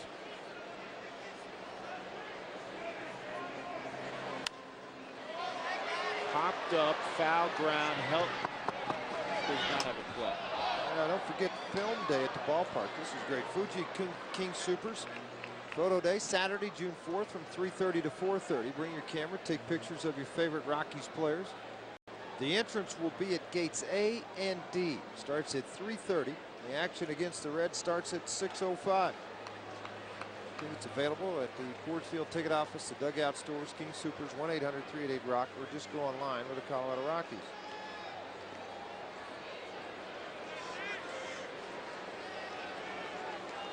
2-2 on Sanders. Green sets up away, fastball just down low, 3-2.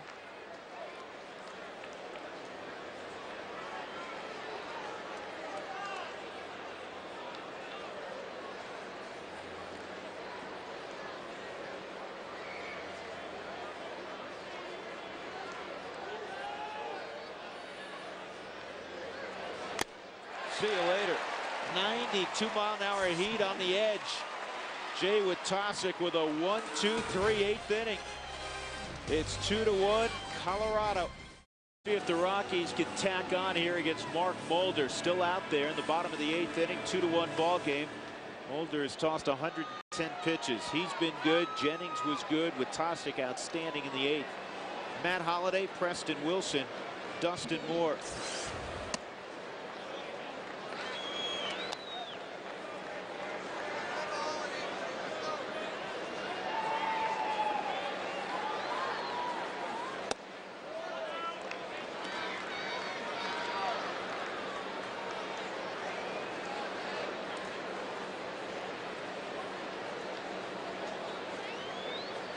Holliday, oh man, he almost knocked out, literally, Mark Mulder. Matt Holliday's hit the ball hard tonight, 2 for 4, and he was robbed by Jim Edmonds. When you talk about reaction, and Nunez had it third to make the play. It's reaction for Mulder to get out of the way of this rocket, otherwise you're taking it right on your lips. Man, oh man. I saw a scary moment at Wrigley Field when Mark Pryor was hit on a line drive off the bat of Brad Hopp. Yeah, that may be all for Mulder. We'll see if LaRussa comes out of the dugout. You know, Reyes is warming up in their bullpen, whether he was fully loose. Ray King's the lefty. Let's go back to our year that was. In which year did the following occur? George, Padres ace Gaylord Perry, first pitcher to win the Cy Young in both leagues. Pete Rose signed with the Phillies, and you made your major league debut with the Cardinals. What year was it? What do you think it was? I think it was May 25th, 1978, when you made your... You're right. Dougie did a good job. 2-1, the Rockies lead it. Mulder's going to see you. Do you see if you remember what you did in your first ball game? We'll quiz you on that when we come back. Striking out Macias on a 3-2 slider. 2-1 Rockies, back in a moment. Mark Mulder pitched well, but he's on the wrong side of the ledger. The Rockies lead 2-1, bottom of the eighth inning. Preston Wilson up there.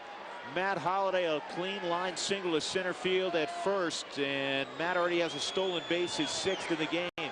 Al Reyes, 35-year-old Al Reyes in the ball game, making his 24th appearance.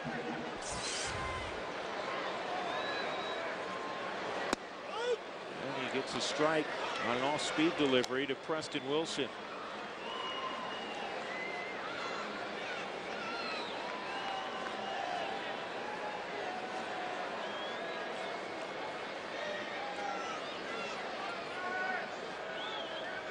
See if Holliday gets a read on Reyes. Tough for that little slide step, trying to make up for it because he's such an off-speed pitcher. A couple of breaking balls to start here, facing Preston Wilson. All right, George, very quickly, remember how many innings you threw in your debut? I really don't. I think maybe 1. Actually, you know what? You threw very well. 2 innings. Really? No runs. Gave up a couple of hits and 2 punch outs. Really? Did a nice job. Somebody named Littell was before you and Hamilton after you. Yeah, Mark Littell, right-handed closer. It was against Montreal, wasn't it? It was against Montreal. It was your major league debut, so they, it was mop-up deal. I just remember Sammy Mejias during the slider, and he was mad because the score was like 11-1 at the time or something. They were 10-0.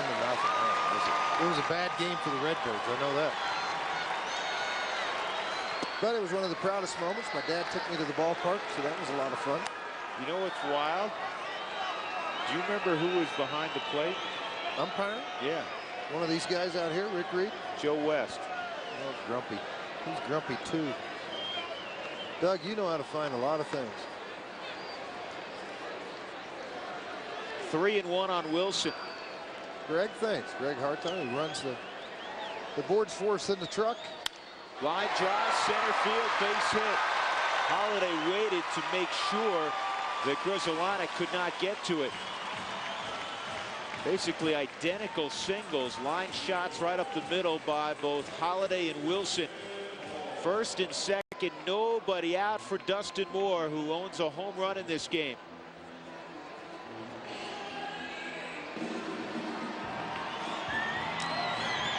See the winner in that ball game for Montreal, Ross Grimsley. Ross Grimsley, yeah. Actually, I didn't look on Montreal's side. Yeah, Ross Grimsley, 9 innings in that game. I didn't even look where it was. George, was it in St. Louis? Or was it wasn't at Busch? Yep, at Busch Stadium, you bet.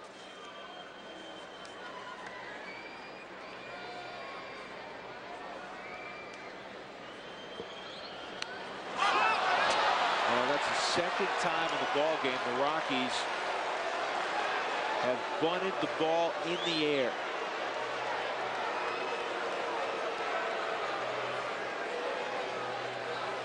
Rockies maybe crossing up St. Louis, electing to have Dustin Moore bunt. And Molina grabs it. See a little short pop-up. Dustin Moore not happy with his effort. A lot of people here in Denver, we're talking about that ball game that I first pitched in. Valentin, Dawson, Cromartie, the outfield of the Denver Bears. Montreal's guys.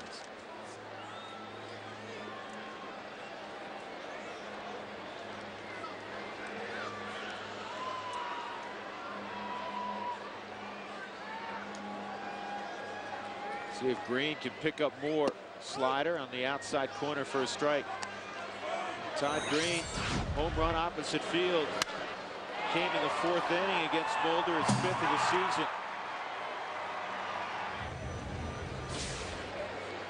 Everybody sees Green as a pull hitter. He's used the right side of the diamond more this year than he did a year ago, it seems like.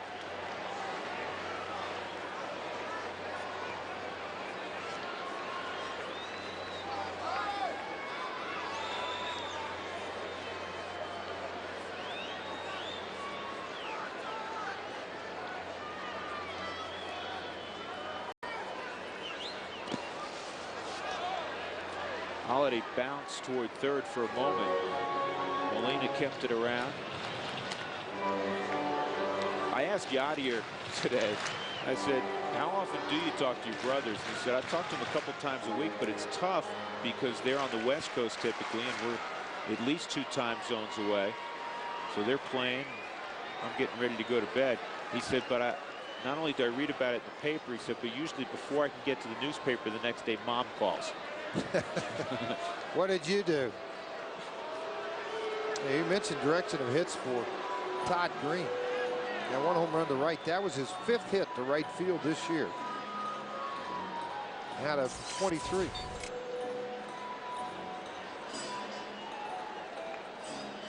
Got an email. Let's check that out while have a little conference at the mound. How are home run distances estimated? This from Pete in Boulder. Does the distance assume there are no seats in the path of the ball? I don't believe so, which is one of the reasons that you'll see a ball go out into the second deck, and it's estimated at 450 feet. I don't believe that they can take the trajectory and estimate. Maybe they do.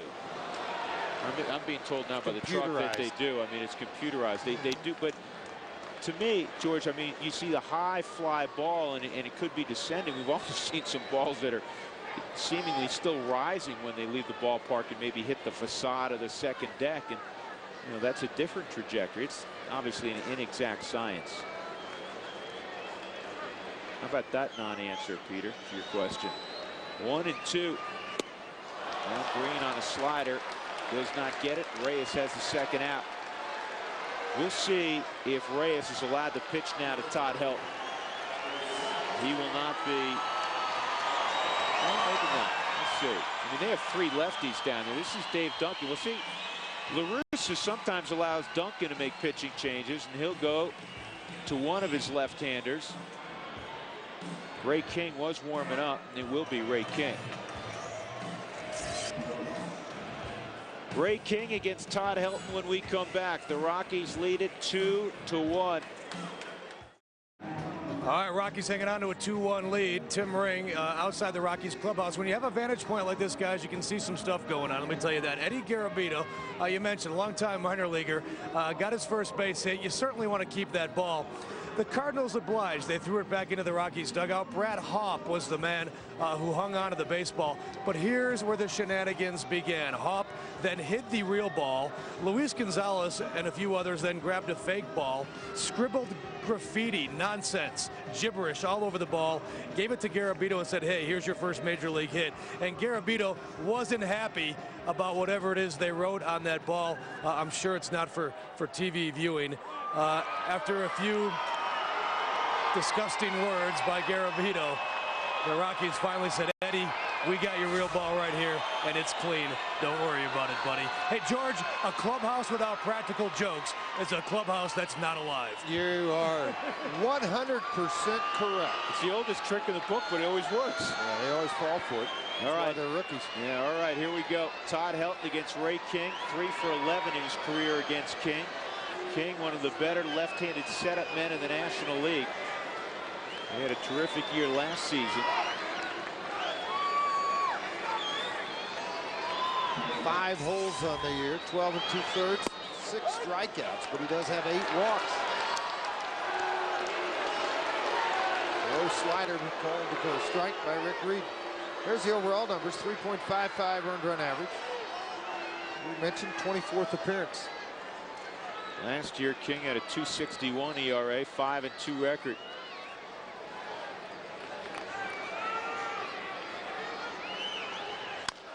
This ball chopped up the middle. Does it have eyes? Grizzolani got the force out on Wilson. Barely, but he got it done. Holiday would have scored on the play. There have been some outstanding defensive plays both ways in this game. We'll go to the 9th. The Rockies 2, the Cardinals 1. Can I clear these for you? Okay, let me just empty. I'll just take these out of your way, okay? Done? What about these? Are you guys done? Yeah, there we go. Oh, you know what? That new busboy you hired, he's really working his butt off. Yeah. I didn't hire a busboy. This summer, grab some Coors or Coors Light. Look for specially marked packages for your chance to win never released before music downloads powered by Sony from Connect.com. Taste the cold. Get the music. The 2 things I'm proudest of in my life is that I became a Marine pilot. And equally as important, equally as satisfying, equally as proud of, was that I became a member of Baseball's Hall of Fame. Preserving history, honoring excellence, connecting generations. The Baseball Hall of Fame. Visit us on the web at baseballhalloffame.org or call 888-HALL-OF-FAME. Colorado Rockies baseball on FSN is brought to you by Rico. How well do you print, copy, scan, fax? How well do you share? By Coors Light, the world's coldest tasting beer. And by Chrysler, inspiration comes standard. We go to the 9th inning. The Rockies 2, the Cardinals 1. Brian Fuentes will try to close it out. Grozolanic, Nunez, and Molina due for the Cardinals. But first we go to the studio and check in with Mark Soischer. Mark? Here's what's coming up after you're done down there. Drew is leaving Larry Brown, leaving for Cleveland. That's the big story in Detroit. And, oh, by the way, they played game number 4 between the Heat and the Pistons tonight. The Nuggets continue their shopping for potential #1 picks at Pepsi Center, plus all of the post-game reaction as soon as the work is completed on 20th and Blake. Guys? All right, Mark, thanks very much. How about this? A 2-1 ball game in the 9th inning. And Fuentes will try to nail it down. George, he's looking for his 3rd save. It would be his 4th career save. Again, been handed the closer's rope. See if he can handle it. Sal not eligible. 222. The left-handers have hit a $185 right-handers. He'll start it all out with Grzelcyk. Nunez, if they keep him there, Seabolt may pinch hit. He's in the on-deck circle as this inning starts. Jason Jennings, outstanding.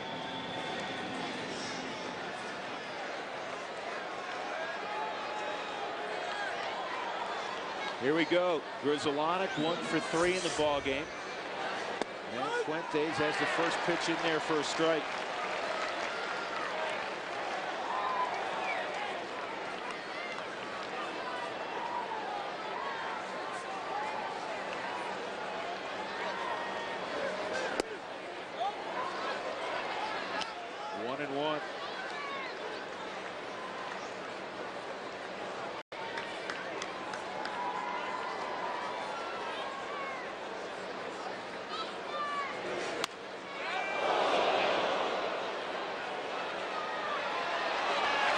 Ball and 2 strikes. What happened to that ball? Clint was bouncing there, George, for a couple of weeks.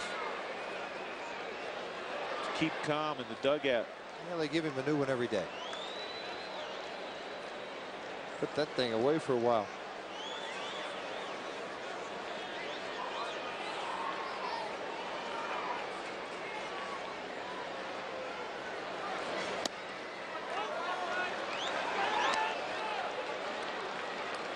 Two and 2 on Grzelcyk.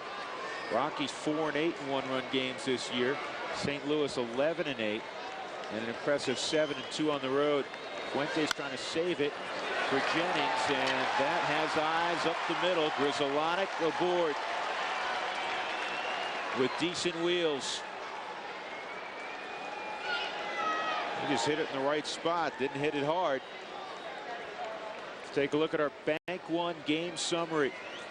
Rockies hit back-to-back home runs in the 4th, Moore and Green.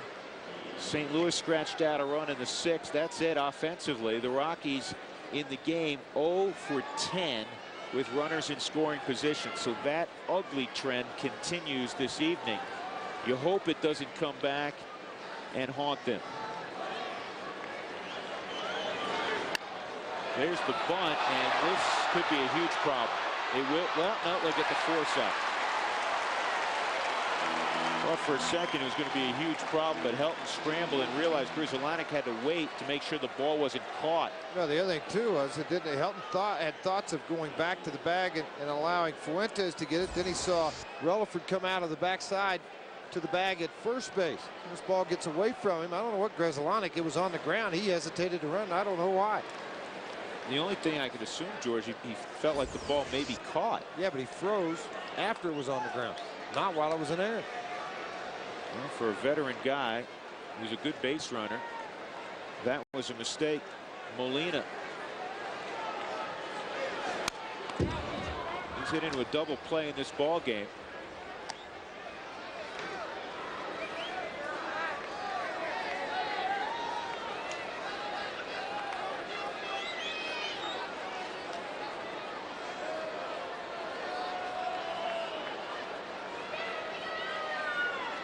Now would they run Nunez? Ground ball to 3rd. There's one on the first. Double play. 5-4-3. Great job by Gonzalez charging, and Desi Relaford a fantastic turn. And a rarity at Coors Field. A 2-1 victory. Jason Jennings' 25th win at Coors Field. That's a new record. And our Gatorade player of the game goes to JJ. Back-to-back terrific performances. And Jennings now 3 and 6 on the year after losing a real tough one yesterday. yesterday 5-4 in a ball game they led late 3-1. The Rockies hold on and knock off the Cardinals 2-1 tonight. Welcome to the Rocky Mountain Sports Report, brought to you by your local Colorado Chevy dealers. Tell you what, this was a good ball game. This had more fine defensive plays than we've seen in one ball game all year. You saw great pitching from Jennings, outstanding pitching from Mark Mulder. If you like the long ball, you saw a couple of those also. And then Brian Fuentes in the 9th inning able to nail it down. It was a good ball game, good old-fashioned ball game. 2-1 ball game because of the pitching. Only 16 hits in this game, 3 runs. They played a sound game. Again, you're talking about being able to make plays when you need to. The Rockies did. The double play to end the ball game, evident of that. The play by Gonzalez at first on a double play with Walker at the plate. That was another defensive play that happens. And when you have a sinker ball pitcher on the mound as you do in Jason Jennings, your defense is on its toes. But there's a reason they're on their toes. Jennings is throwing strikes. That's why. Yeah, you mentioned it off the top of the broadcast. He did it in Chicago, and he backed it up tonight. He stayed ahead of hitters this evening. The Rockies win it 2-1. One of the stars of the game, guy who caught Jennings, also hit the baseball very well tonight. Todd Green, he's with Tim Ring. Tim? All right, Drew, thank you very much. We're going to talk about it all. Todd, first of all, before we get to Jason Jennings tonight, if you're going to get off the schneid as a club, you might as well do it against the best team in the National League, and arguably right now the best pitcher. It's got to feel pretty good. Well, I think tonight was a combination of we played really good defense, except the ball I threw in the center field, and JJ pitched his tail off, and he made every good pitch when he needed to, and that's been the whole key for him, is to make a pitch when he needs to, and he was awesome tonight. As you saw the way the game ended, it was another great play by our defense, and if you can do 2 or 3 every night, you'll win, and we pitched well and played defense well tonight. All right, back-to-back good performances by Jason Jennings, helped by number 5 for Todd Green tonight. Drew and George, back to you guys. Well, Todd Green was outstanding. He hit the ball out of the ballpark, had a double, and he called a good ball game. You know, we forget about that part of the equation. Yeah, guys forget about that a lot. And I think what he did, he got Jennings to put the brakes on when he needed to. He fell behind a couple of times, 1-0, 2-0 counts, and he was able to get him back it up. Let's go with just a BP fastball and see what happens. Change speeds off of his slider tonight. It wasn't all about power. It was about outs. And once again, hopefully, Jason Jennings remembers all of this and backs it up again with another start. I want to go back, and I don't want to put the truck, make them run around, but I don't know if we have that double play that ended the ball game, because, George, this was far from routine. 5-4-3. Very good job by Gonzalez initially having the charge. Makes a good throw, and it's a little bit, one of those across the body throws, and you got to see the play up the middle by Desi Relaford, because he's getting taken out. Remember one thing too, Gonzalez played the majority of this game at first base. It wasn't like he just moved over and had been there the whole game at third. That made it that much more difficult, I think. And then of course Desi, the veteran player that has been a shortstop most of his career, at second base, was